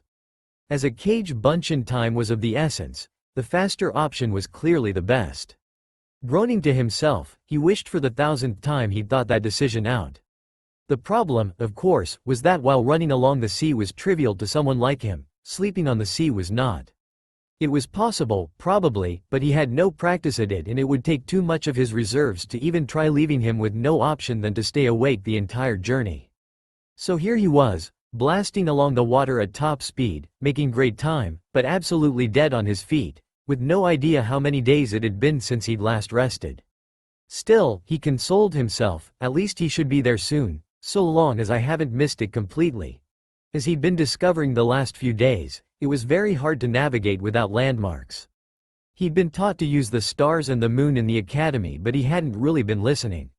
And so, when, unknowable hours later, he finally picked up faint chakra signatures at the far range of his senses, he almost burst into tears of joy. Putting forward a desperation effort, he drove himself forwards, somehow finally making it to the Kiri mainland. Upon his feet touching dirt, he promptly lost his balance, careened out of control and proceeded to fall into a heap outside a fishing village and promptly pass out. He wasn't sure how many hours or days later it was when he finally woke up, but the first thing he noticed was that it was early evening, and second was that he was surrounded by Kiri Anbu. No doubt they detected the vast chakra he'd been letting off while sleeping. They heightened their alertness at seeing him start to sit up but didn't make any aggressive moves just yet, aware that while he had arrived in their territory without warning or permission, he was both incredibly dangerous and considered, so far, to be an ally. Pulling himself to his feet while wincing at how quickly his reserves were draining this far away from his real body, Naruto let the last vestiges of nine-tailed chakra fade away and waved to the Anbu he assumed was the leader. "Hey, I need to speak to Mei-chan. I'm in a hurry." Without giving them a chance to respond properly, he took off, taking full advantage of Sage Mode to track down the exact location of the hidden village and the Mizukage he was seeking. The Anbu, of course, couldn't just let him just run around like that. Luckily they were only just fast enough to keep him in sight, unable to stop or slow him down while chasing after him. So, trying not to reminisce about his old days being chased around Konoha by various ninja, he flew past the marshy terrain, over lakes, around sinkholes, and was finally within sight of the hidden village of Kiri itself. Feeling the panicked distress from the Anbu chasing him, he felt slightly guilty, knowing they must be worried about a potential threat heading directly for their home, one that had made his intentions to speak to their leader clear. Still, he couldn't afford to slow down just yet. He had no time to waste with Anbu. He'd only ever been sent to Kiri on a diplomatic mission once before, thankfully with Sage Mode and that memory he was able to quickly pinpoint the Mizukage's administrative building and plot a course straight for it. Tearing up the side of the building, he rolled through the window, leapt through the doors into the main foyer and quickly calmed himself and took a seat. Feeling his reserves ticking away, he was desperately tempted to just burst in and get down to business. But knowing Mei-chan like he did, that was a good way to get boiled to death, so he felt it was probably best to do this at least slightly diplomatically. Any frustration at this was quickly alleviated from the shock and bafflement he could feel radiating off the Anbu a minute later when they arrived to find their quarry patiently sitting with a bored expression on his face. It felt good. It was almost like a prank by itself. Part of him missed those carefree days. Of course he couldn't resist messing with people even now. "Oi, what are you guys doing standing around? I said I need to speak to Mei-chan. Go tell her I'm here." The Anbu captain spluttered unintelligibly, clearly not expecting this. More than a decade in the field hadn't prepared him for an S-class enemy ninja invading his territory, breaking into his village and then barking commands at him. Even worse, he had to resist his instinctive reaction to follow those orders. The man sitting in front of him had an assured, commanding presence. Just hearing him giving orders, he felt drawn back to a year ago when he'd been following this same ninja into battle for the fate of the entire world. Shaking his thoughts clear, he stared down at the boy and desperately trying to think what he would do now. Dare he try take Uzumaki into custody? Dare he leave and go tell the Mizukage that Uzumaki was here? He'd seen and felt just how powerful Uzumaki was. He couldn't stop him, but he couldn't just leave him. It was hard to tell which option scared him more. Luckily he was saved from the choice when a new, equally commanding voice piped in. I am already here. It had taken less than a moment for Mei to realize Naruto was in her village. He was making no effort to mask his presence after all. My, Naruto-kun. You came all this way to see me? I wasn't aware we had any business scheduled. She favored him a disarming smile. She honestly liked Naruto. He was a unique puzzle in their world. A ninja who would never do anything underhanded. He was a man who would announce his intentions to fight you before throwing the first kunai. For anyone else the idea was ridiculous, yet somehow he always managed to abide his insane nindo. Still, Mei was nobody's fool. She was cautious, even with him. Ah, Mei-chan. Naruto turned to her, brushing past the Anbu and giving her a smile far too sincere for a shinobi of his caliber. She tried not to wince at the incredibly disrespectful way he greeted her. It helped that she had seen how he addressed the other cages. It had been so funny at first. So funny hearing, Ba-chan, and Rasenshuriken, right until he got to know her and promptly refused to call her anything but Mei-chan. We don't really have anything scheduled, he continued. I wanted to see you though, it's important. I'm putting together a team. With that he started walking towards her office, clearly wishing to discuss it in private. Her eyebrow twitched at the sight he presumed to lead her to her own office. She took a moment to force herself to calm down. If it was any other ninja she'd wring their necks at such an act, but Naruto was just Naruto. It had never even occurred to him that he was being rude. She sighed. Dealing with Naruto always did this to her. And what kind of team are you putting together? What exactly is going on? She asked, moving past him and taking her seat, leaning forward onto her hands to examine him. Mei was actually quite worried at this point, thinking about his words. If he needed the power of the Mizukage for whatever team he was drafting, then it must be a catastrophic threat. But then, wouldn't he be here on official business? She narrowed her eyes, definitely puzzling. Biting back the fear rising within her, she wished with all her heart it wasn't another Madara. For the Chunin exams, truly, it was a testament of the amazing will and pride held by the Mizukage that she managed to keep her head from slamming into her desk at that remark. Why you came to me? About a team for the Chunin exams? She wasn't sure if she should be insulted or intrigued. The calculating part of her put this down as good news regardless. Her intelligence had been unable to discern if Naruto was participating or not. She had no plans to send out her strongest teams to compete against him. If he was, they'd be better off doing missions. Deciding this time to start at the beginning, Naruto filled her in on the details of the Chunin exams, his barrier to participation and his plan to put together a team of ninja from around the world under a Shinobi Alliance team. He didn't name names, but she knew enough about Naruto to know that they would be people with unquestionable power. She was well aware of the kind of circles Naruto ran in these days. There was a reason the leaders across the elemental nations listened to this man. He was ultimately a man who could get away with calling the Rasenshuriken, and the Hokage, Ba-chan. Still, while this team of his would definitely be interesting to watch, she didn't see how this concerned her. While I appreciate the information, of course, I don't see why you've come to me. I was a Jonin even before the Civil War, and even afterwards have still retained my rank. She let the question drift off, curious what he was after exactly. Well, yeah, you're a Jonin, that's why I came to you. The team needs a Jonin sensei too. Her pride once more stopped her from balking at his incredible request. Wah. But, she composed herself, I don't understand. There must be hundreds of Jonin Konoha could assign for you. If you so wished, there's any number of Jonin here you could use as well. Her mind whirled. She was incredibly adept at political games. She knew there was more to this. It was crucial she understand, lest she decide poorly. Why did he specifically need the Mizukage? Why had he come to her? What was he planning?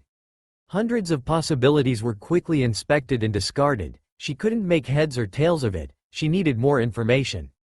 Interest rising by the second, Mei leaned forwards, carefully coaching her expression to give nothing away yet carefully entice him to share his plans with her.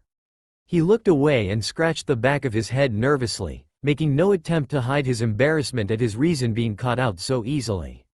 She wondered for 100th time how he could be as powerful as he was and still be so damn honest.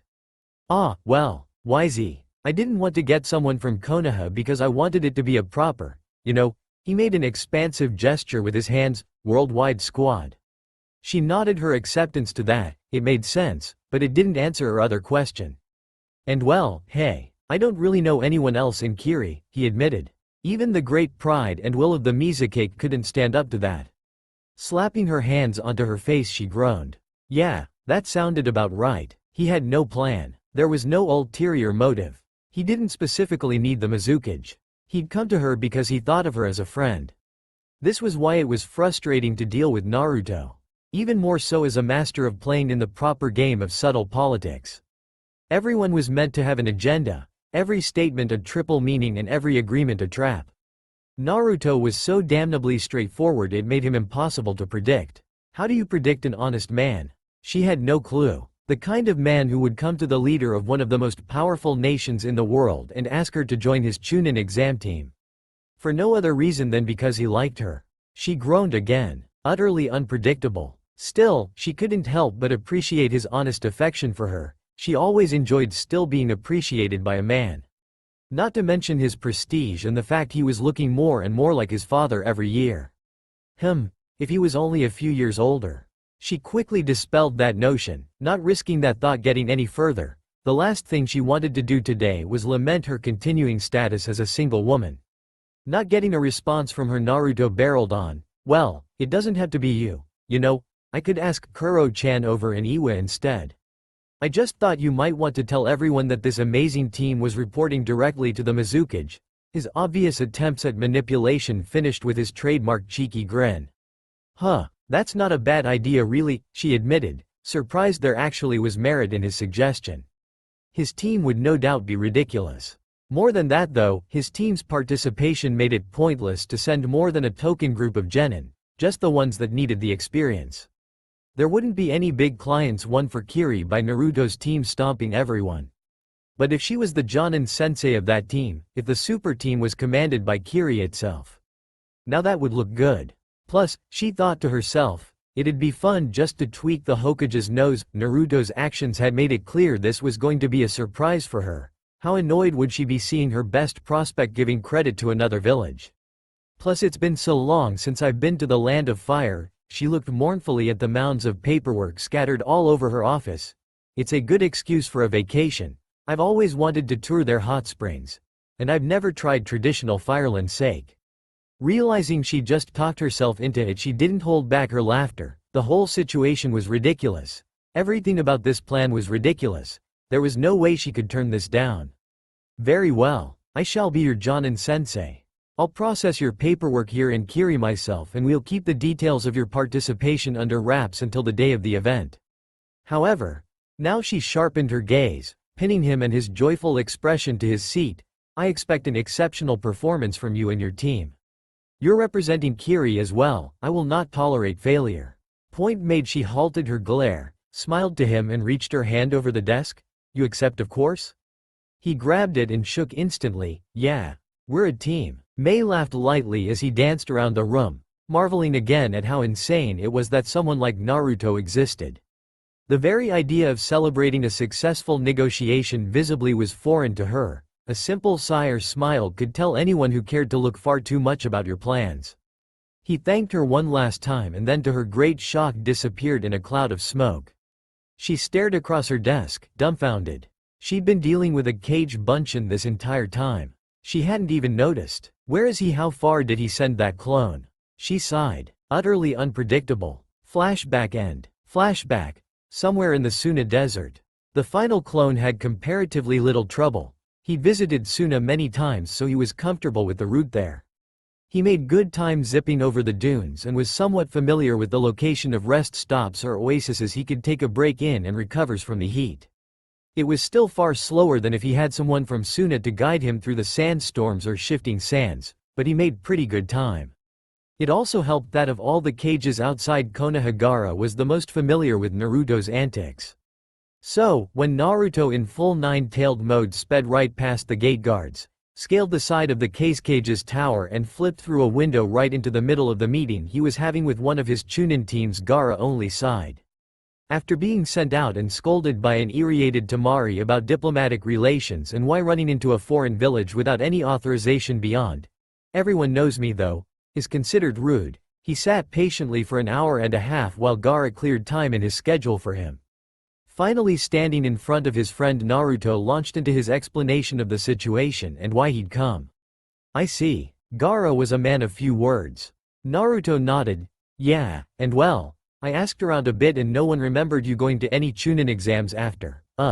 He stumbled here, not wanting to mention the invasion, you know, that one. Back when we were kids. Gaara noticed his discomfort and felt a slight pang of guilt. It still troubled him sometimes to think of the actions of his people against Naruto's, especially considering how lucky they all were that his part in the invasion had ended up being as minor as it had. Still, now wasn't the time. He moved the conversation along. It's true. I never did take a Chunin exam after that one. The village was in a dire condition, I couldn't be spared. After meeting you I had changed my outlook. I wanted to try live like you, protecting those precious to me. He smiled at that. It was a nice thought. He'd always been proud of his new Nindo. It was still something of an anomaly in the typically harsh, mission-first attitude of the Suna ninja, but it was something he'd been actively working to pass on to his village. There were no strong candidates for Case Cage, my power was already acknowledged. Upon seeing my new outlook and the subsequent control over Shukaku it granted, I was quickly prepared for the position. After that there wasn't time for me to leave the village for an extended period for something like a Chunin exam. He thought for a moment. To be honest, it's not something I ever really thought about again. At the time the situation was too dire to worry about, and afterwards I was already Case Cage. I could always promote myself to Chunin or Jonin at any time. Still, you wish for my help with this endeavor? Naruto grinned. He hadn't known Gaara's official rank, outside Case Cage, for sure. He'd gambled that the former Jinchuriki had like him been too busy to bother with something like that. It was good to see his ridiculous luck at gambling continued to pay off. Yeah, well, I mean, I'd like that, sure, it'd be fun. And you'd get to show everyone how powerful you are. It'd be good for the Suna's reputation, wouldn't it? Naruto. Gaara shook his head slowly with a slight smile. No one doubts my power. I've served as Case Cage for years. My exploits are widely known and ultimately I was the general commander of the Shinobi Alliance forces. Defeating some genin in a tournament isn't going to help my village at all. Naruto hadn't considered that. While he mostly wanted to become a Chunin out of pride, he did resent being held back for no good reason. Gaara on the other hand wouldn't get anything out of it. He felt a spike of guilt at that, suddenly realizing he was being selfish. Still, it's something I can do to assist you. Naruto looked up at that. You'll get someone for the spot regardless. As your friend I would like that person to be me. He was shocked. Gaara was smiling broadly. He didn't think he'd ever seen him smile like that, even after the war.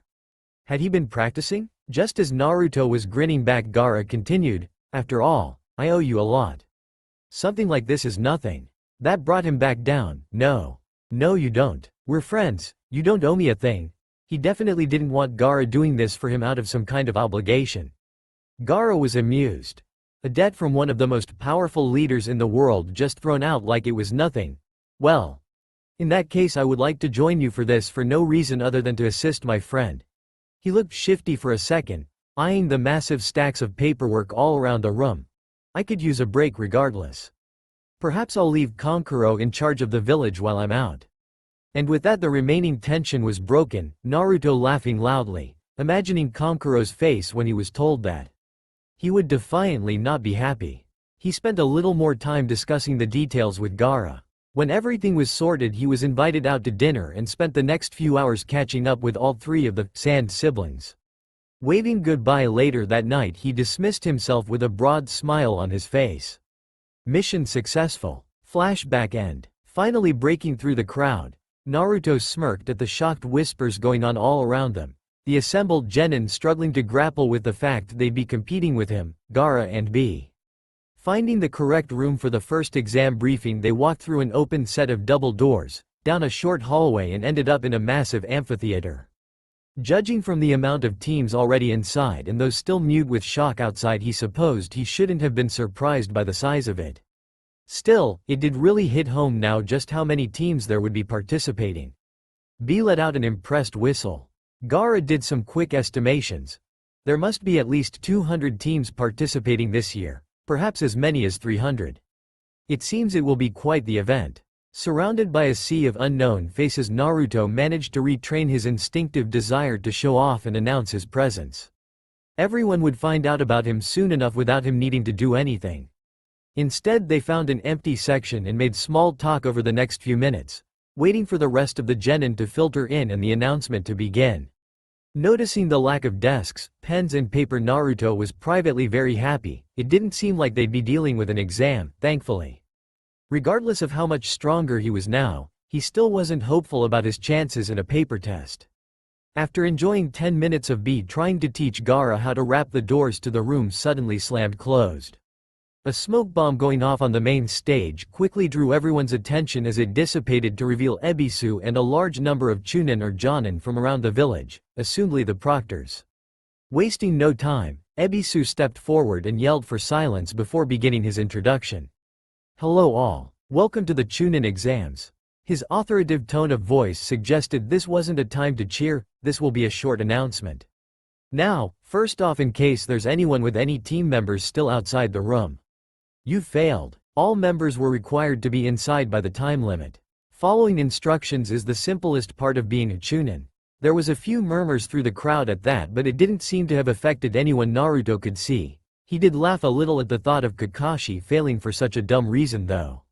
Silencing the room again, Ebisu continued on, "Alright. Now, your first task will be a test of infiltration and information gathering. Listen closely because I will not be repeating myself. First, we will now assign you to a briefing station in a time period over the next few days. There's a number of briefing stations all throughout the village and assignments are random, so don't bother following someone else. Arriving at the briefing station at your designated time, you will sign in and be given details of one of a handful of possible buildings to infiltrate. Inside you will find a scroll containing the information you need to find the second test. You will have 8 hours from the time you sign in to recover the scroll. To pass, all you need to do is have at least one member of your team open the scroll within those 8 hours. Quote. He paused, taking a moment to push his glasses up while letting the information settle in. That's all, no questions. Now, come forward as your team and receive your allocation. Team Terumi ended up with a time allotment for later that evening. Having nothing important to do in the meantime, they'd opted to simply go their separate ways until their rendezvous time. Meeting up outside Naruto's apartment that evening, they followed the directions to the briefing station, still puzzling over the seemingly straightforward instructions for the mission. So, an infiltration mission. I gotta admit, I wasn't expecting that. Naruto was slightly worried. Amazing ninja or not, aside from his pranks when younger, he'd never had to do much in the way of infiltration. They didn't say we needed to sneak around, I say we just open up and go to town. B was of a similar mindset, it seemed. Naruto considered that, it definitely did seem like an easier solution. Gaara weighed in.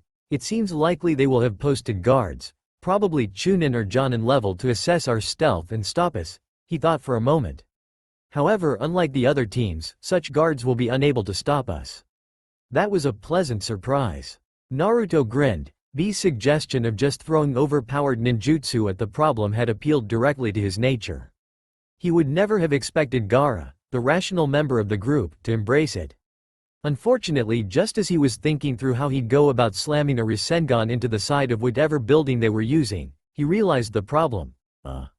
Except we could end up hurting someone like that. Plus Ba-chan would be pissed if we destroyed a building. Especially if it was important. True, any guards would be just doing their job. Best if no one gets laid out like a log. Indeed, Gaara was sure he could keep from injuring anyone, but B and Naruto's techniques were significantly more explosive and uncontrollable. There would also be a chance of damaging or destroying our objective like that too. Why don't we attempt to sneak in? Then if we run into any problems, simply take care of them. Everyone agreed, that seemed the best way forward. A short time later, in the early evening, they found themselves standing in front of a large multi-story office building, having signed into their briefing station and received a target in the northern side of town. It wasn't an area Naruto was very familiar with, being far from both his apartment and the academy. He sighed at that. It would have been too much to hope for him to already be familiar with the building, he supposed. Currently they were hidden behind the roof of a building down the street, waiting to hear back from Gaara's reconnaissance. It is as we expected, his quiet monotone breaking the silence as he cancelled his sand eye technique. A number of guards throughout the building. I wasn't able to make out any clear patrol routes, but there's at least 3 stationed around the perimeter, 2 patrolling and 1 hidden. From their current positions, I believe that if we approach from the east, we should be able to make an undetected entrance. That shouldn't be a big problem. Or I could create a distraction with Cage Bunshin. It would be best if we avoided that. At the very least, that would tell them we're making our move. We don't know what kind of communications they're using. We'll get in and out sight unseen. Keep it silent, stealthy, nice and clean. Okay, Naruto agreed as he made to stand up. Let's go then? Wait, Gaara held up his hand. There's 2 more things you need to know. Firstly, the inside seems to be set up like a maze. This building is clearly designed for this test. Navigation will be difficult. It's possible they want us to split up. Screw that. Naruto interrupted, not liking the idea of wandering through a maze alone. Who cares? If we need to, we'll find our own way. Splitting just makes it easier to get lost. I agree. In addition, while any of us can defeat any of their Chunin guards without issue, it also raises the chances of an alarm. Fighting a number of Chunin or possibly Jonin guards alone without injuring any of them will be difficult. They were in agreement then, the team would stick together. Secondly, I wasn't able to get a good look, but there appeared to be 2 places of interest to us. A room I believe is a central control room and some sort of basement or possibly dungeon a few floors below it. I don't know the purpose for the basement, but it seems likely our goal will be this central control room. Maybe if you get caught, you get thrown in the basement. Price of failure if you can't sneak like you're meant. Definitely possible. However, it could simply be a bluff. If the objective isn't in the control room, it seems the best second place to check. Alright, we've got our strategy, Naruto announced. Glad he had someone like Gaara on the team to prevent him and B from just running headfirst at every problem. Let's get that scroll. With that, the 3 silently zipped across the road and started circling around to the east. A few minutes later, they were hanging off the side of the 2nd floor of the building. Naruto in Sage mode, keeping detection for anyone approaching, while B used his lightning chakra to cut a hole large enough for them to slip through out of the wall. Whoa, Naruto exclaimed under his breath as they stepped in. They've done something to this place. I could feel it was messed up from the outside. But now, it's odd. Explain, Gaara requested, using his sand to hold the wall B had replaced back into position. It's just messed up. It's like there's these fluctuating signatures coming from all over the place. They've put seals into the walls or something. I don't know. It's really hard to get a bead on anyone though. I can't sense properly at all. Plus it was starting to give him a headache. Gotta stop sensor types from having it all too easy. Doesn't matter, we'll still get through nice and breezy. B was cracking his knuckles and clearly not too worried about losing their ability to track threats. Let's just take it slow, Naruto whispered as he took point, the others falling in behind him. Geez, Gaara, you weren't kidding. They really did turn this place into a maze. No doubt to further impede planning and impose the time limit on us. It seems very likely they have a reason for wanting us to split up. I shall use sand to mark our trail in case we need to backtrack. Oh, good thinking. Marking where you were in enemy territory didn't seem that great for an infiltration exercise, but Naruto wasn't worried about being sneaky. Very handy, B clearly agreed. Slowly they made their way through the maze. Luckily, it wasn't really as bad as they'd first feared, only having to backtrack a few times with many of the branches simply meeting up further along. It did however manage to slow them down and almost resulted in them getting caught by a patrolling guard many times. Their progress was steady but slow. Naruto estimated they'd probably been inside for around an hour at this point. They still had plenty of time, he just hoped they were heading in the right direction. They'd managed to avoid a handful of guards directly from his hindered sage mode. Unfortunately, a pulsing headache from trying to maintain it inside the building had eventually forced him to drop it. Since then they'd been relying simply on general awareness. Still, despite probably being the least stealthy team, he took solace in the fact that B seemed just as out of his element as he was. Things were going well. It shouldn't be far from here, probably just a few more corners and we'll be there. This has been pretty easy ACUT. And of course, his thoughts were suddenly interrupted as a figure leapt out behind them. Halt, intruders. Wait, that voice seemed familiar. Surrender and you. Naruto-kun? Definitely familiar. Happily turning around, he saw a figure he knew very well taking a worried step back. Hey. Hinata-chan, you're a guard? Hinata paled and dropped back into a defensive stance, eyes wide with shock. This was bad, this was very very bad. The teams were meant to have split up, she was meant to pick off one member, not run straight into 3 cage-level shinobi. Why you? You all came together? She'd head of Naruto's ridiculous team, she had laughed and smiled at the thought. It was something only he would think up. She hadn't even considered facing that team down. This was definitely the worst-case scenario. She took a worried glance at Gaara. Rationally she knew he wasn't the same child who had so callously dispatched the AIM ninja in the forest during the last Chunin exams. Still, she'd had nightmares for months after witnessing that. Running into him here as an enemy, it was extremely difficult not to remember those scenes. To remember the sand, the picture herself in their place. Gritting her teeth, she refused to let herself remember anymore. She had a job to do, she couldn't give up, she couldn't back down, she would follow her Nindo. Steeling her resolve, shifted her feet slightly, raising her stance, prepared to leap away from being crushed brutally in a coffin of sand. Still maintaining a defensive posture, she looked Naruto directly in the eyes and addressed his team with far more courage than she felt. Stand down. I've been ordered to detain you, you will not be harmed. Naruto had actually been quite happy to see Hinata. It was always fun seeing friends at odd times like this. So, before he could respond to her announcement, he was shocked when he saw a look of absolute terror flash on her face for a second and for her to suddenly leap backwards, just barely avoiding a tentacle of sand attempting to ensnare her. Shocked and confused, he looked over and saw Gaara stepping forward with a look of concentration, announcing in his usual monotone, I will subdue her. Quickly he threw his arm out in front of Gaara and held the other up to Hinata in a placating gesture. Wait, don't fight. Hinata had become a very close friend to him, perhaps more. There was no way he could stand just seeing her hurt for no reason. While Gaara probably had the best chance of detaining her without injury, he'd seen that look of terror on her face. He couldn't do something like that to his own precious people. She's our opponent for this test. We have to fight her. Naruto. Gaara looked over to his friend and tried to reassure him. I won't kill her. He wondered, did Naruto not trust him? No. Look, we can't hurt Hinata-chan. He grasped for a reason, plus she's really strong anyway. Fighting her would make so much noise we'd draw all the guards onto us. This time it was B who shook his head. He had no interest in fighting the girl either. Especially not with a chest like that, he noted appreciatively. Now if she was just another 10 or so years older. He took a moment to picture that, ignoring Gyuki's exasperated sigh in the back of his mind. Refocusing, he turned to Naruto, it doesn't matter how many of them come. She's an enemy, she can't let us pass. We'll just have to slap that ass. That last comment earned him an expected angry glare from both the girl and Naruto. Catching it just out of the corner of his sight. If B didn't know better, he could have sworn he saw Gaara rolling his eyes at him. Still, the comment did get through to Naruto, who had been about to ask her to back down. B was right, in her situation he wouldn't back down. He was well aware of her Nindo, he couldn't ask her to just throw away her pride like that. He could maybe get his team to run. But even if they escaped, they'd have to find their way back here, probably just running into her and other guards. Was there really no choice? He despaired, so you need to capture us then, Hinata-chan? We fail if we get caught?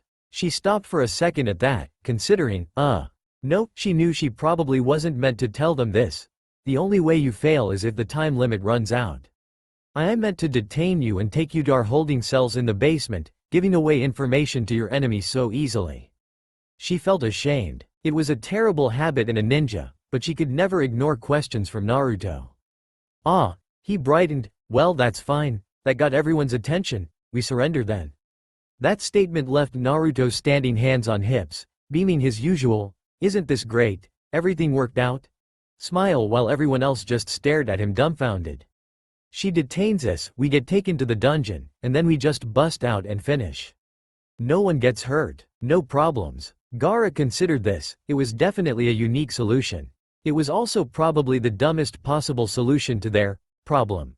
Not to mention it was gambling their entire exam on this. Losing in the first round would be embarrassing. Mei would probably gut them alive.